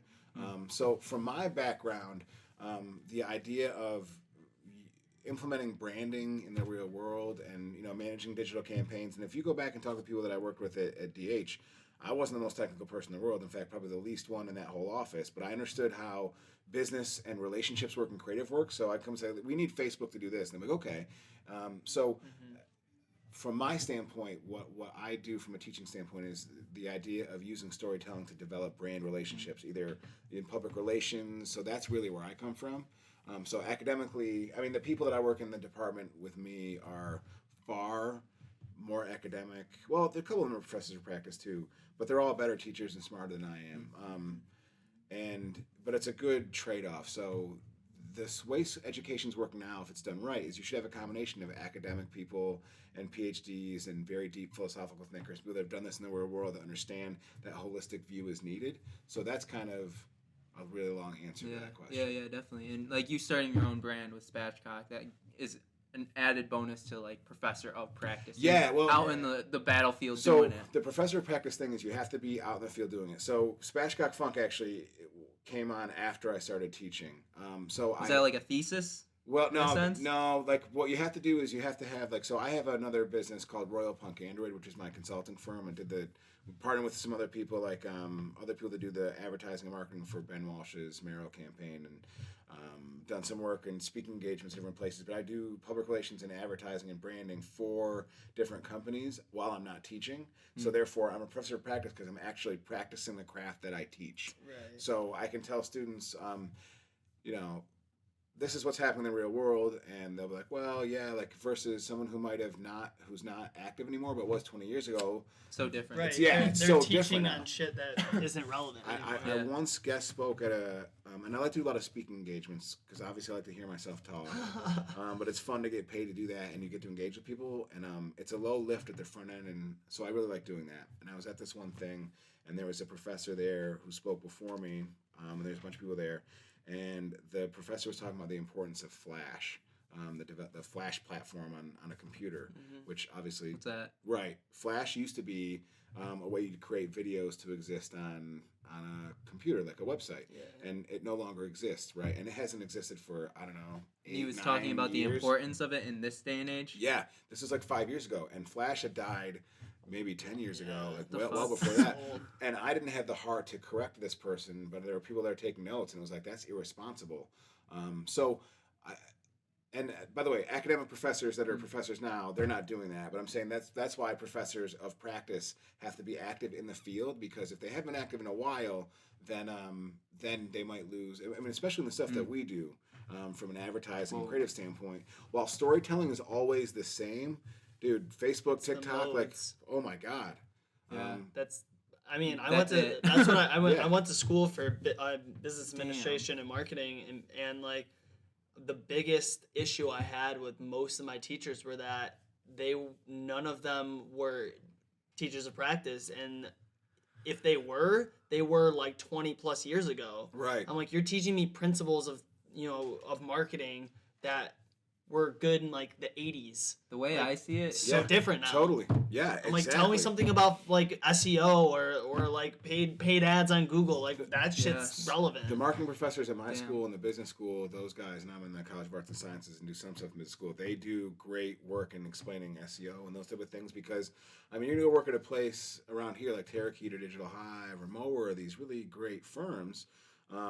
Like if you're a college kid right now and you want to go to marketing, get certified in Google Analytics. Even if you're just a creative person, dude, just do it, because then at least looks good on the resume. But when you're talking about things like mentioning that, I remember at one point someone giving a presentation during a thing at my business school, and most of my education, which is from Syracuse University, was really good. So super expensive, more expensive Yeah. than I wanted to be, but it was good. But this dude came in and was talking about communicating with people and advertising and marketing. He's talking about the brand. I think it was G.I. Joe. It was a brand that I thought was cool. I don't know, Barbie or something. So as they're talking about it, he's like, so what we're doing is we're moving to providing them with DVDs and CD-ROMs. And my MBA only got a couple of years ago, and I was like, is this dude talking about like you're gonna mail CD-ROMs and DVDs to get the parents to get their kids to play this toy more? Like, this guy can't be serious. And probably when he used that lecture before, it was It's outdated. Yeah, I mean, I'm sure 20 years ago that shit was fire. You know what I mean? Damn. So how do we change that? And like that's something that I've got to work on constantly with my students. I'm me, so and you know what? Like I there's a lot of things in our age group that it's like a Venn diagram, and there's stuff in the middle that we meet on. Like I like rap and stuff like that, but not a lot of the stuff that they listen to. But some of it I do, and they'll teach me new things, and I'll teach them new things. But I don't go in and pretend to be like to act or talk like them. Like Right. I don't, you know. So because that would be inauthentic. But it's that middle of the Venn diagram that professors of practice. The level of relatability Yeah. is what Andy and I kind of. Well, yeah. Also, it just helps with retention of what's being taught too. If the teacher is more relatable, then you're just like You speak their lending language. yourself to understanding the topic more. Yeah, I you know what? That there's the English professors and people that at my school, like I think they're all super relatable, and psychology professors. So I think that's at least just where I work. That works out really well. I think they've done a good job of hiring people that are relatable. Because if there's not relatability, even like now, there's two sides of academics though. There are people that are trying to pre-professionalism is what we're talking about. Like they're trying to pre-professionally train people for their jobs. Others are teaching the well-rounded aspect of literature and things, philosophy, things, art that you need to know. So if you have the right mix of that, right, and you can do that, and people on both sides of the aisle can understand that and work that in, that's when you're going to get the best people. Because the thing is, honestly, college is an important thing. It was useful for me, and it's useful for upward mobility. But there are people who are just as smart and successful that didn't go to college. Right. And what we're in danger of as a society is, has college become something that's just a box you need to check so you can get a job? And even if you check that box, is it valueless? Right. And that's what it comes down to. Like, I mean, my educational experience, I hope the one that I'm giving and the ones that I've gotten, I think have been useful. I've learned things that I didn't know before, and I hope that I'm providing that for the people that are in my care. However, there are people that I know that are super smart business people that didn't go to college, and I know people that went to college that are idiots, and it was like, how does this person have a job right now? And I don't mean that to demean them, that they should be fired, but it's like someone needs to, either give them their money back and help them learn a trade or another job that they might love and be fulfilled with. But I don't want college, and it's not viewed where I work this way, but in some cases it's become a business where, like, let's just get people in and churn them out. Yeah, and I think me personally, like, I took college as if it's an investment in my life. So, like, I'm a nurse practicing as an RN right now. Awesome. And so, like, I went into school knowing that I'm people spending, like $200K on college, and I want that ROI for when I get out of college to be able to have it be useful. You know what I mean? So I approached college, too, as if it was a business investment. 100%. Yeah. Yeah, and that's a thing. That's a different change of thinking. People might view it more as an experience, and Right. I did have a good experience for sure. But unfortunately, because of the amount of money that that people have to pay to go to college, is you need to view it on the ROI from it, Right. And that's. In a lot of the liberal arts degrees, there's not a lot of ROI unless you get your PhD and work in academia. Yeah, I mean, I don't know. Like, it depends on what type of loans you get out there with, right? Let's say you're going to a school and you're getting paid $50,000, and let's say you're not getting paid. You're paying $50,000 a year, right? You're in a school, you got $200K in debt, and you get a job in advertising or marketing, and you're gonna start making $40K a year or something like that. I don't even know, but a lower number, mid-30s or something. The ROI return on that, if your career goes up well, that'll be a fair investment because you can pay back your $200K when you become the VP or whatever, and you work that over time. But if you do that for 2 or 3 years and then realize, you know what, advertising isn't for me, I'm going to open a bakery. And there's obviously, dude, I just started a cooking show. I love that.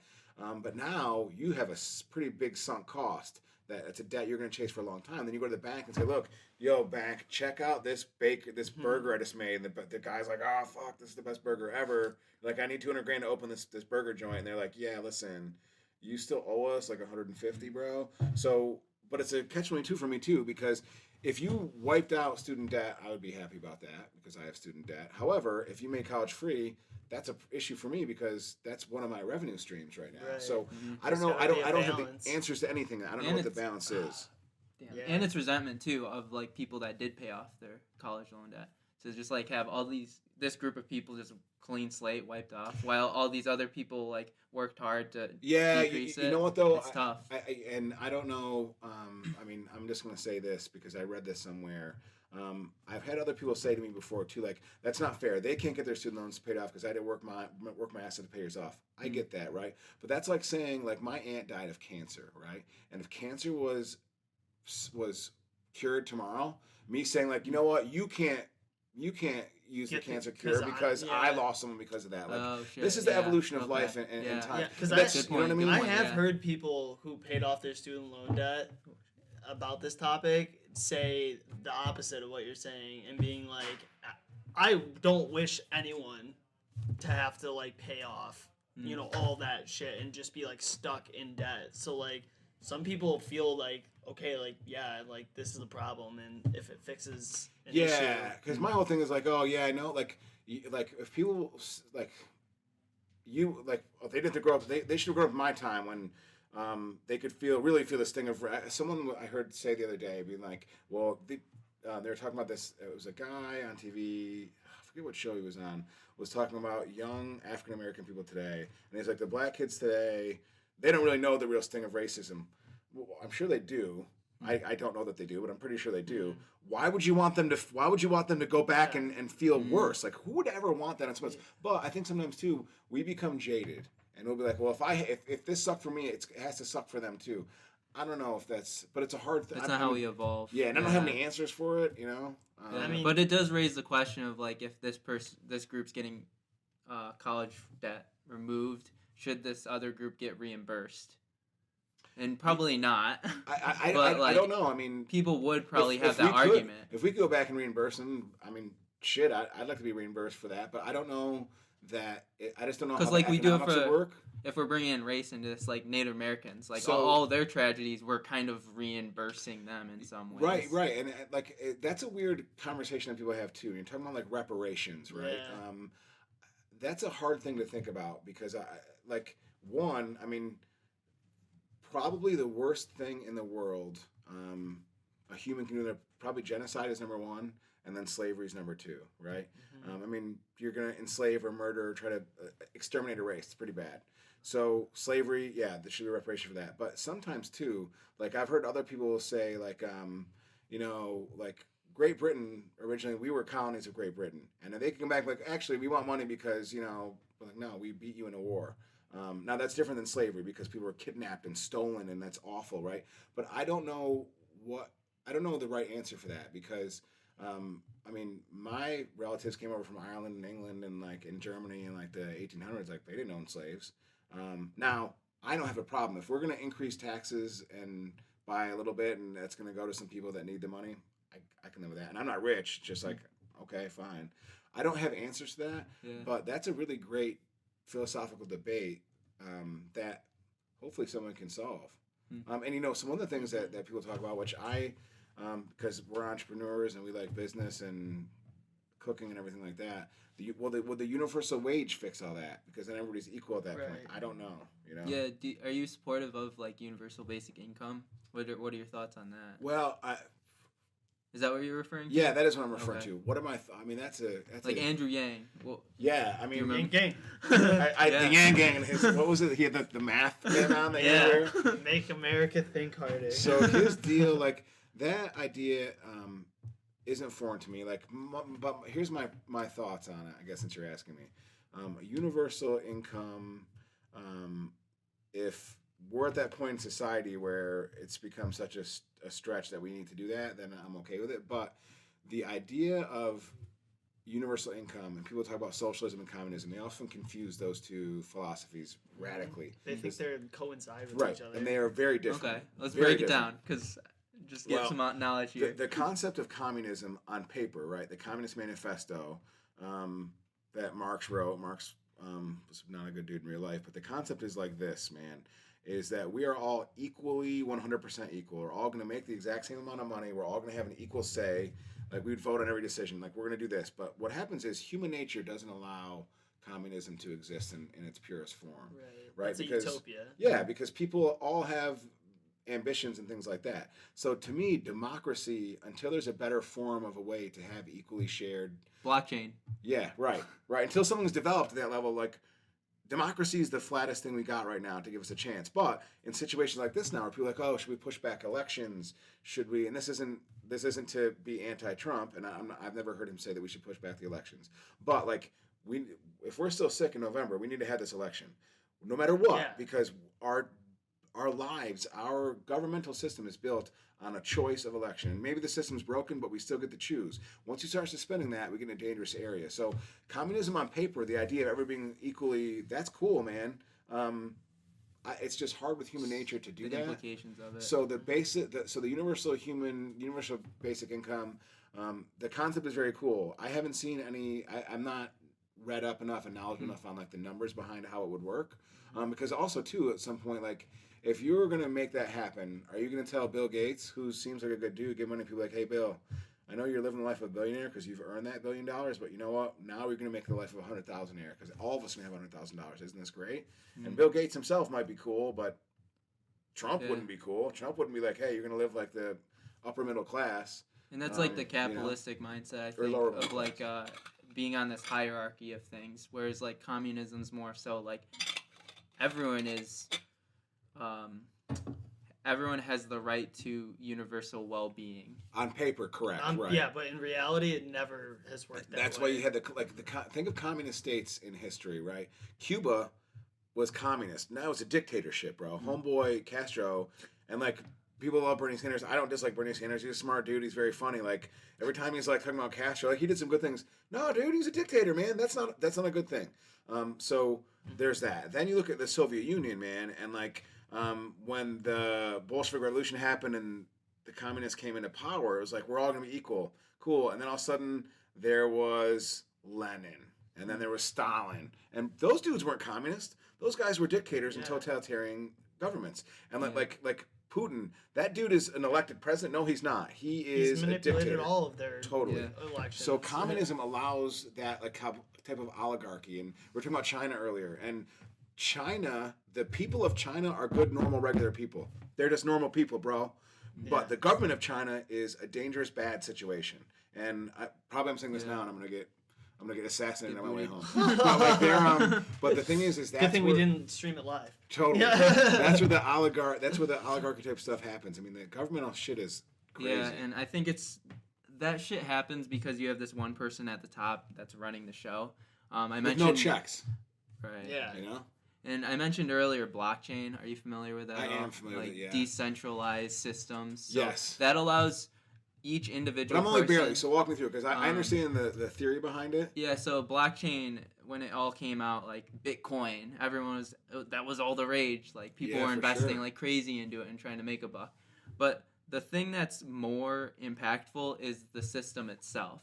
So what Bitcoin is built upon. And so basically it's this decentralized system that allows people to have transfer of value, assets, whatever it may be, on this system where everyone has equal say and equal...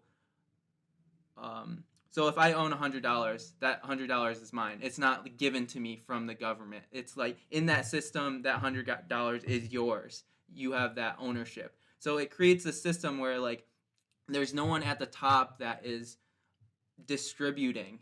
That's the right thing to think about. There's equal distribution of the values in that system. Sure. I'm not explaining this 100%. No, you are, because I've learned the basics of it, and you're providing a little more context around it. So to me, that concept in theory works, and I'm not saying no to that. I mean, not that my opinion matters anyways, but I'm not saying that won't work. I always say, and someone else taught me this. You always say yes if, never no because. So yes, if that thing is mapped out and economically, you can see how it works out, and I'm not the person to judge whether or not the economics are right on it. But you know, we always have great theories. Like you guys know this now, having done podcasts and working in the digital space that you both live in now with this whole brand that you've created. People are like, oh, that's a great idea for an app.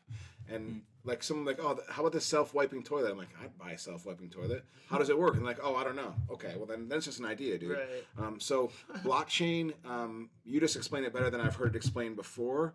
I just I don't know enough about how you can actually implement that. Yeah, I'm sure you can. I just don't know how it works. Yeah. So I mean, the way I see it is, this is gonna be way out there, and you probably won't believe me. But I think we're moving into a space into the future where most of our time spent is going to be in the digital. We're going to be mostly spending our time in virtual reality.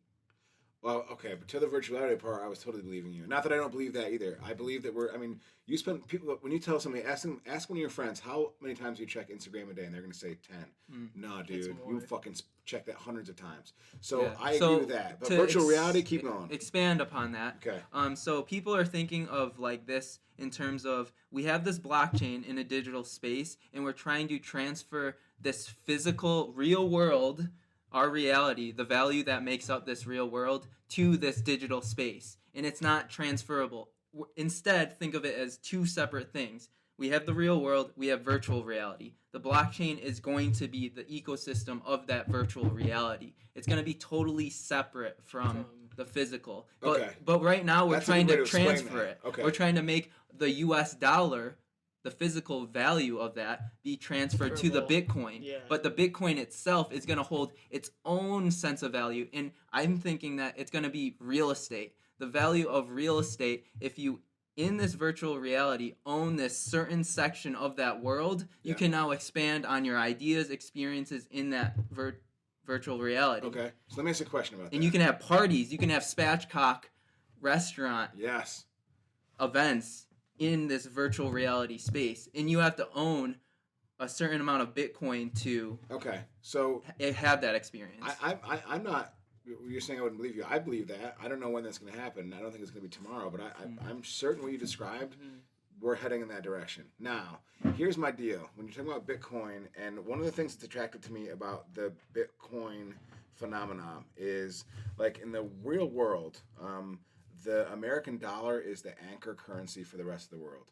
So basically, like the Chinese market, everything is built on the American dollar. If the American dollar decreases, people pay, other countries pay each other in American dollars. Right. Like everyone will accept American dollars. Right. But the markets can change that. So current inflation and things can change that value. I've been told that the cool thing about Bitcoin is that it's not dependent on the market. Its value is constant and current. So it prevents inflation and fluctuations. So that's cool with me. Obviously. Who doesn't think that's a good idea? Now, when you're talking about this land, like real estate, the thing why real estate's valuable, even when the housing market's down or up, is God isn't making any more real estate, right? We're not. Right. That's just physically impossible. And you can, before someone calls in and is like, yeah, dude, well, Abu Dhabi built an island. All right, man. I mean, but come on. You're not creating more land. So it's a finite resource. With Bitcoin, though, you're talking about that land in there, virtual right? reality. But you can create more of it, though, right? Does that deflate the value of it? I don't know. Oh, true, because it's infinite. I just don't know. Oh, but like think of it right now. And for instance, in our practical world, we have Instagram, and in a sense, that's digital real estate. Your page, your feed is you have a certain ownership of Instagram. For sure, but what? But it's so I don't know. Or YouTube, whatever. Whatever, but no. I mean, we have an Instagram handle, but YouTube's our basic. But we use Instagram like you guys do, but for different purposes. We want viewers. You guys want to create brand. Well, you want whatever. What happens though is when you're measuring that, I had the same question about that. So let's say though, like I have like my personal Instagram account. I don't know, Spatchcock has like 500 followers. My personal one has maybe 1,000. And I know a little girl that started one, and she's really funny, and she has 20 followers. And you know, Kim Kardashian probably has 20 million followers. Is Kim Kardashian, because she has more followers, does that mean that her Instagram account is worth more than this little girl over here that just got that? I don't know how the value of those should be assigned, because I don't think that she's more important as a person than the little girl. It's probably not morally correct, but I think the value of your Instagram page, your digital real estate, is dependent on the subjective value. We're moving in this weird kind of time period where we're now equating dollar amount or like follower count to the subjective value, as opposed to 50 years ago it was all just dollar objective value amount. It's weird.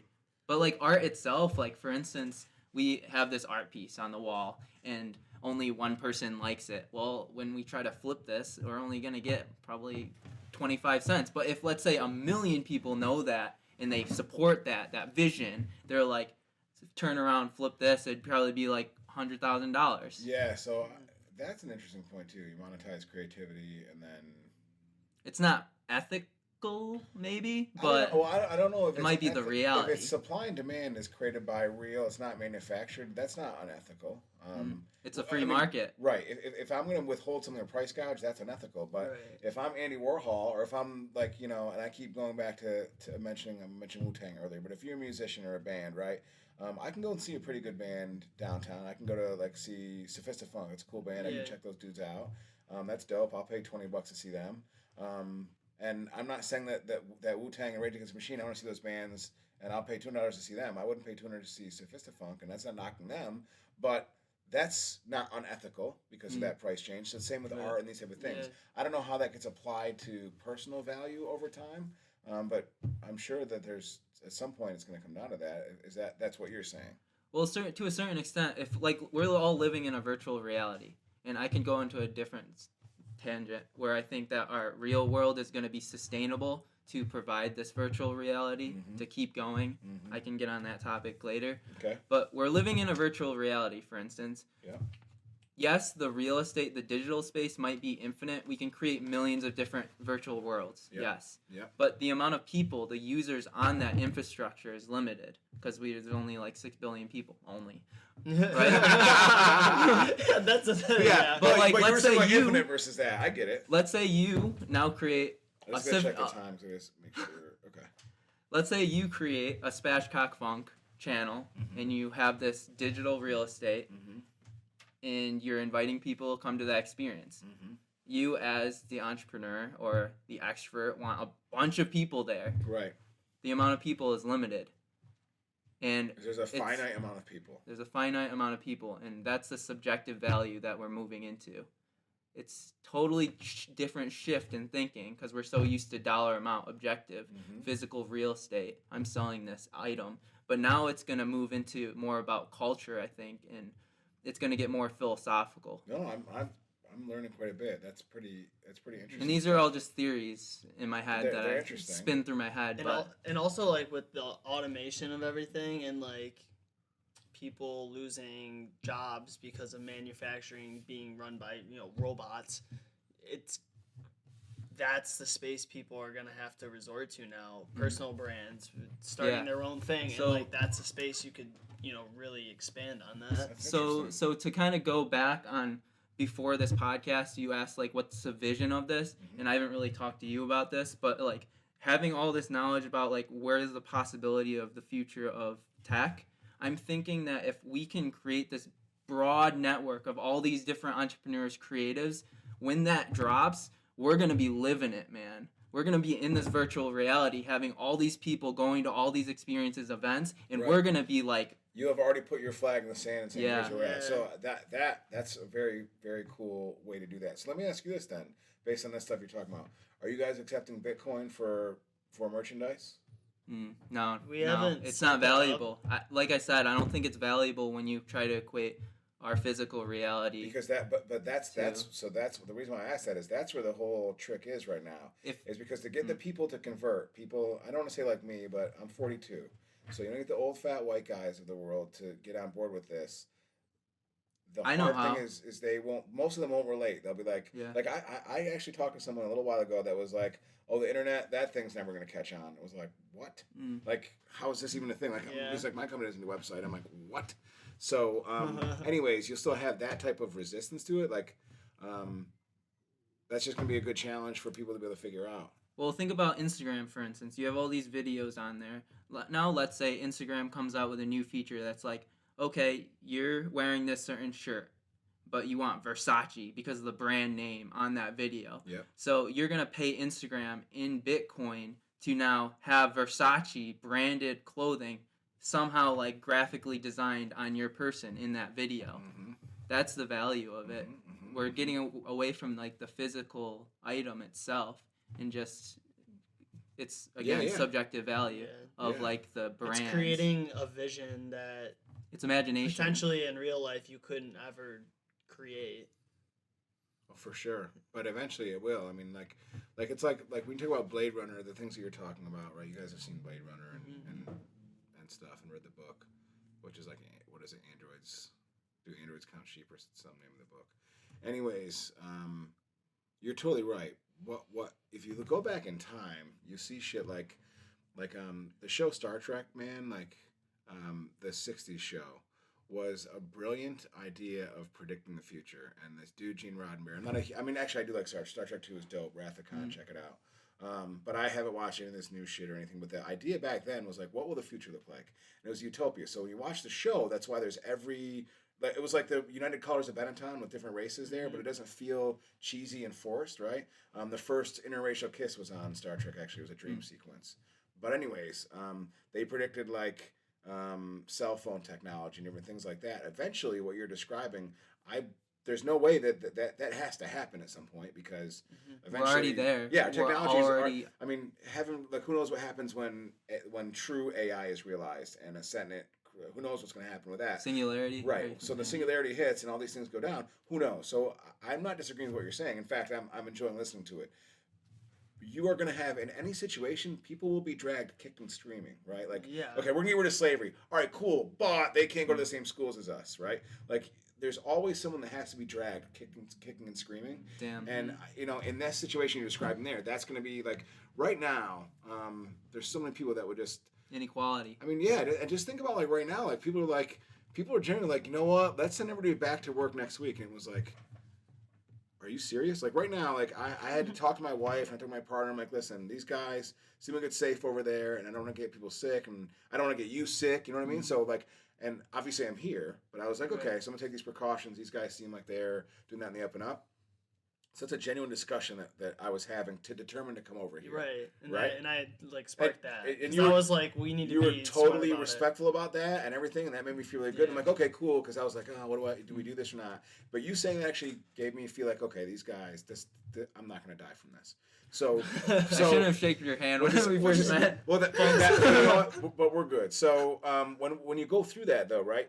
There are people right now who are thinking, let's get back to work next week. And like, if you do that, people will die by the thousands, right? If people were to go back to work this weekend, they will die by the thousands. If everybody go back to work right now, that's a fact, right? And yet there are still people who are like, nah, it'll be fine. And some people some dude was like, one of the lieutenant governor of Texas or Florida was like, you know, old people will be happy to give up their lives for the kind of like, what type of thing are people saying? So I love where you're coming from, Kyle, and I'd like to learn more about that. I do gotta get going at some point because I gotta do some work before 9. But I got this thing 2:70 by 9. I need that by 9. I mean, this is what I study all the time. But I So- want to learn more about it. Because, I could go on and on. Yeah, I mean, I'm gonna, now that you're making me think about this stuff, I gotta go back and learn about that because I want to be able to have this. I want to be able to come back and give you more information. Yeah, in my opinion, so- because it sounds interesting to me, and I'm not saying. Obviously, I believe that it's going to happen. I'm thinking it might be hundreds of years from now, but you're saying it could be 10, 20 years from now. Yeah, And I'm singularity. Ray Kurzweil, he's a futurist. Yeah. Very famous too. Oh yeah. He says singularity is going to happen in 2045, Yeah. and he just revoked it, saying that 2035 is going to be singular. so That's fucking crazy. Dude, I do know that. So there's a guy named Chuck Storman who you guys should try to get on the show. He's older than me. He started a company that had the fastest computer chip of all time in it. Made a bunch of money. He's in the building looks like a spaceship, the Center of Excellence. Really good dude, and he actually was pursuing singularity for a while. He's a really smart guy, and he talked about it too, and he backed out of it too because at some point though the singularity it's definitely coming. But his theory is, and I'll let him explain it better, is the singularity to come out and see us as a loving creator, the way that like your dog might see you and be like, oh my gosh, you're awesome. Like a pit bull could kill a human being, but you're like, oh no, I love you. You take care of me. You're like, we're cool. Or are they gonna come out and be like, dude, like, because some species, humans being one of them, unfortunately, have parts of their species that are like, no, we're the dominant player now. Like, like we're just talking about Putin and these guys. Like Putin wouldn't be like, you know what, cool, right? So it's a singularity. Like I think it's super dope, the concept of it. and I know it's happening, but I It's- also am scared of it. It's one of those Yeah. things where it's like it's cool on paper, but like what happens Communism. when it, what Dude, happens right, when it right, right. happens, you know? Totally, man. Yeah. It's all Which about there's no way leadership. to know though. right. It Being is. a truly moral human being, I think the ones at the top, whoever they. But end that's up how, being. how do you actually assure that that's gonna happen? And with the singularity, right? Like this guy, like you should definitely check him out. Chuck Storman. He was talking about that, and someone was like, "So, well, you're not saying the Matrix could happen?" He goes, "Oh, that's one of the fears that I have." He goes, He goes, if you're the student who we brought a bunch of them there, and they were like, so really, he's like either benevolent with their master, right, or I'm another species that I see as a threat, and I need to eliminate that threat, which is the theory of the Matrix, right? The first Matrix. The rest of that shit got out of control. For Yeah. the first but like that thing, like, so that, what do you bet on that? He goes, right now it's 50-50 because how can you control that? Like Yeah. you were talking about playing God and the point where you can crossbreed different animals and get like a nasty honey badger or a really pretty, blue rose, and that's cool, but I mean, or we can, clone animals and stuff like that, but creating something from scratch that is sentient that's wild. So that can also recreate itself. Right, Yeah. right. And oh, by the way, we're living in this digital world that's totally controlled by electronics, and now you've created a being that exists in that. I will have, because I can keep rebuilding myself smarter and smarter and smarter, eventually I will have more control and knowledge over this world that you live in than you ever could.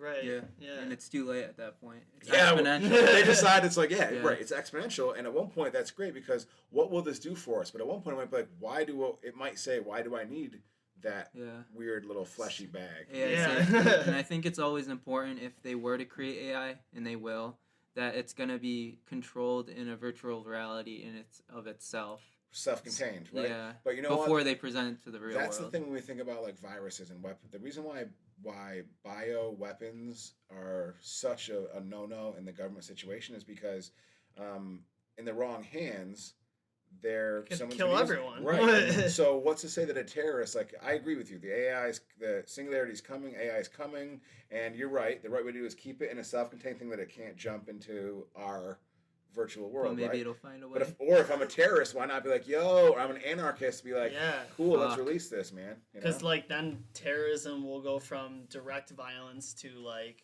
I'll just let this channel that. Yeah, some terrorism, like the anarchists versus terrorism, like Osama bin Laden had a goal, right? Like, and he was working hard at getting it. He's like, besides Hitler, maybe the most evil person that ever lived. But I'm an American saying that. But he's pretty evil. We can all agree with that. Homeboy's deal was he wanted to punish the Western world and bring us back to the Stone Age because he hated us, right? But there are other people that are terrorists and anarchists that all they like the idea of is just causing chaos. Yeah. So the singularity is the ultimate chaos thing because it's 100% unpredictable. And nothing in history besides nature, like this virus we have now, and even then it's kind of predictable, right? Because we can say, okay, if we Social all stay distance. inside, social distance, right? We can kind of curve this. But the singularity that is now something that is smarter than we are. Like the virus isn't smarter than we It are. could just change at any point. Yeah. Right. I'm It's gonna awful. cry. It's exciting but scary at the same time. That's why it's like I almost think sometimes it could be like mentally dangerous to get too deep into this because That's We part of need the- to though, because I mean, we do- need to have this not us, but like the, Right, the right. people that are making this Yeah. need to have these uncomfortable conversations because that you guys gotta interview this guy Chuck because he was one of those people and backed out of it damn, because of that's that. scary. Yeah, and he'll talk about that because you're totally right. People have to have those conversations, but right now I was also thinking some people at home right now are watching Contagion. Ooh, I would just try to watch that. It's not on Netflix, unfortunately. It's not on Netflix. We were gonna pay for it on YouTube, but then I realized that I should probably save up cash. It's probably the reason why it's probably not on it is because it's a dangerous thing to watch right now. You will get like what is it Mind about? Like Yes. without like ruining anything. Like this what is doesn't the spoil premise? anything in any way, Okay. shape, or form. Okay. The premise is this: the coronavirus. Like what's happening? Yeah. Wait, was it And- made before this Oh happened? yeah, it was Okay. made. It was made like Matt Damon's in it. You know Steven Oh, okay. Soderbergh. He's a great director. He made this movie, and what basically happens is it's a virus that's like this that and actually it starts in China, and someone brings it over here. There's really not much of there's a little bit of a Chinese cover up in it. This isn't spoiling anything for you, and it's basically this situation that we're in right now, and how it spirals out of control, and then how it eventually gets brought back. So, or if it gets brought back. But so did it start off as like, oh, we're all good, casual, like it is kind of now? Yes, it's just and like then... like if you watch it right now, well, it's not just it's like I mean I don't want to spoil it for you. It's totally realistic. When they made it, they met with people in the CDC and the U.S. government and U.S. Like, AMRID. how would this go down? How would this happen if this went down? Yeah, and it's like I mean. Well, like, I mean, no. you've seen My wife.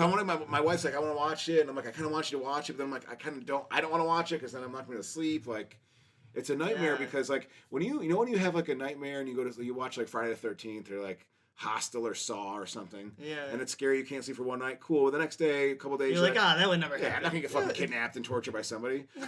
But now you're watching something like, there's never gonna be a global pandemic, and then all of a sudden you're actually watching it during a global pandemic. That would be like watching The Walking Dead during a zombie apocalypse. Yeah. Oh, I'm gonna go home and watch it now.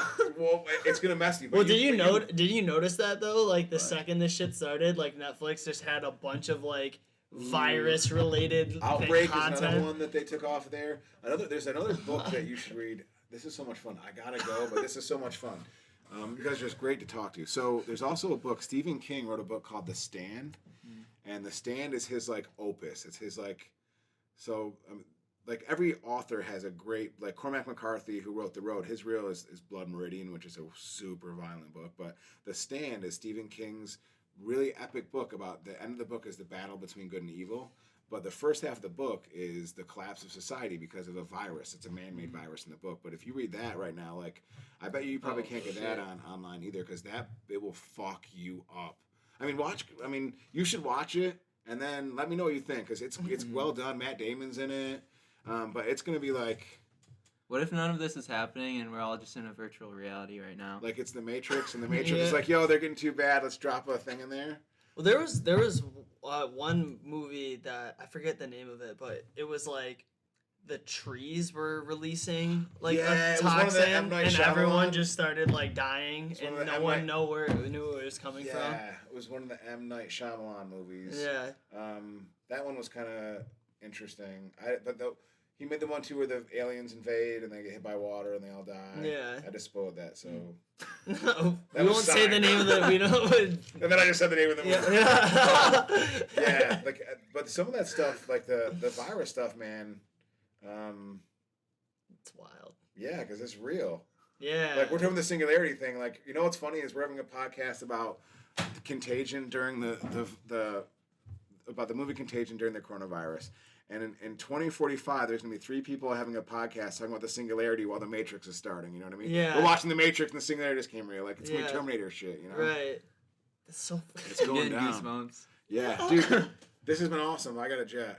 All right. How do you wrap it up? All right, yeah. There's a couple things. Because I want to stay, but I got to go. So, one, thank you for coming on. This has been such a... You guys are awesome to hang out with, dude. Great experience.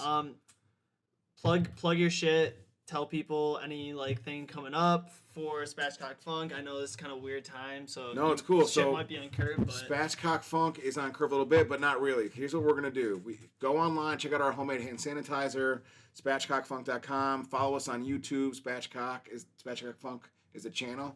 We're gonna find other ways to engage with people, so just follow us on social channels. We're here to spread the love. It's the Brooklyn way, like my man Biggie said. Cool. That's what's up. So we like to end the podcast with one final question. Okay. It's kind of cool that kinda we're kind of philosophical, getting on this deep topics here. To you, Matt Reed, what does it mean to you to be human? Okay. To be human, it means that you can understand and really feel empathy with other people, to be able to understand and look in someone's eyes and see that they're hurting or they're happy. And you may choose to make them hurt more or make them hurt less or make them happy or not happy. But I believe that idea, we're talking about being sentient, right? That to me is the ability to use emotion, whether for good or bad. But I think to be human, it means you can use emotion. And hopefully it's for the better and for good. But that to me is what it means to be human. Like emotional intelligence. Yeah, be able to detect someone else's emotion And whether you care about that or not, the ability to detect It's it, just the understanding. just of understanding it. of it, yeah. Cool. That's Yeah. interesting. I don't think anyone said that one before either. Sweet. Yeah. Oh yeah. Cool. Well, yeah. All right. This is awesome. Thank you so much, man. Yeah. Appreciate Thanks. it. All right. Now the awkward end. So there you have it. Thanks again for tuning in to another episode of BINDLISM, a philosophy to a self-sufficient lifestyle. Be sure to explore other episodes of BINDLISM on Spotify, Apple Podcasts, and all other podcast platforms. You can find all other Boho Hobo stuff on Instagram and Twitter at boho_hobo_, as well as our Facebook page at Boho Hobo Lifestyle. It would also be dope if you could subscribe to our YouTube channel as well. Our YouTube channel hosts other episodes of the podcast in video form, along with other random adventures we go on. We are constantly documenting new experiences, so it's one way you all can stay up to date with what we are doing. Thanks again for tuning in, and we will see you all next time.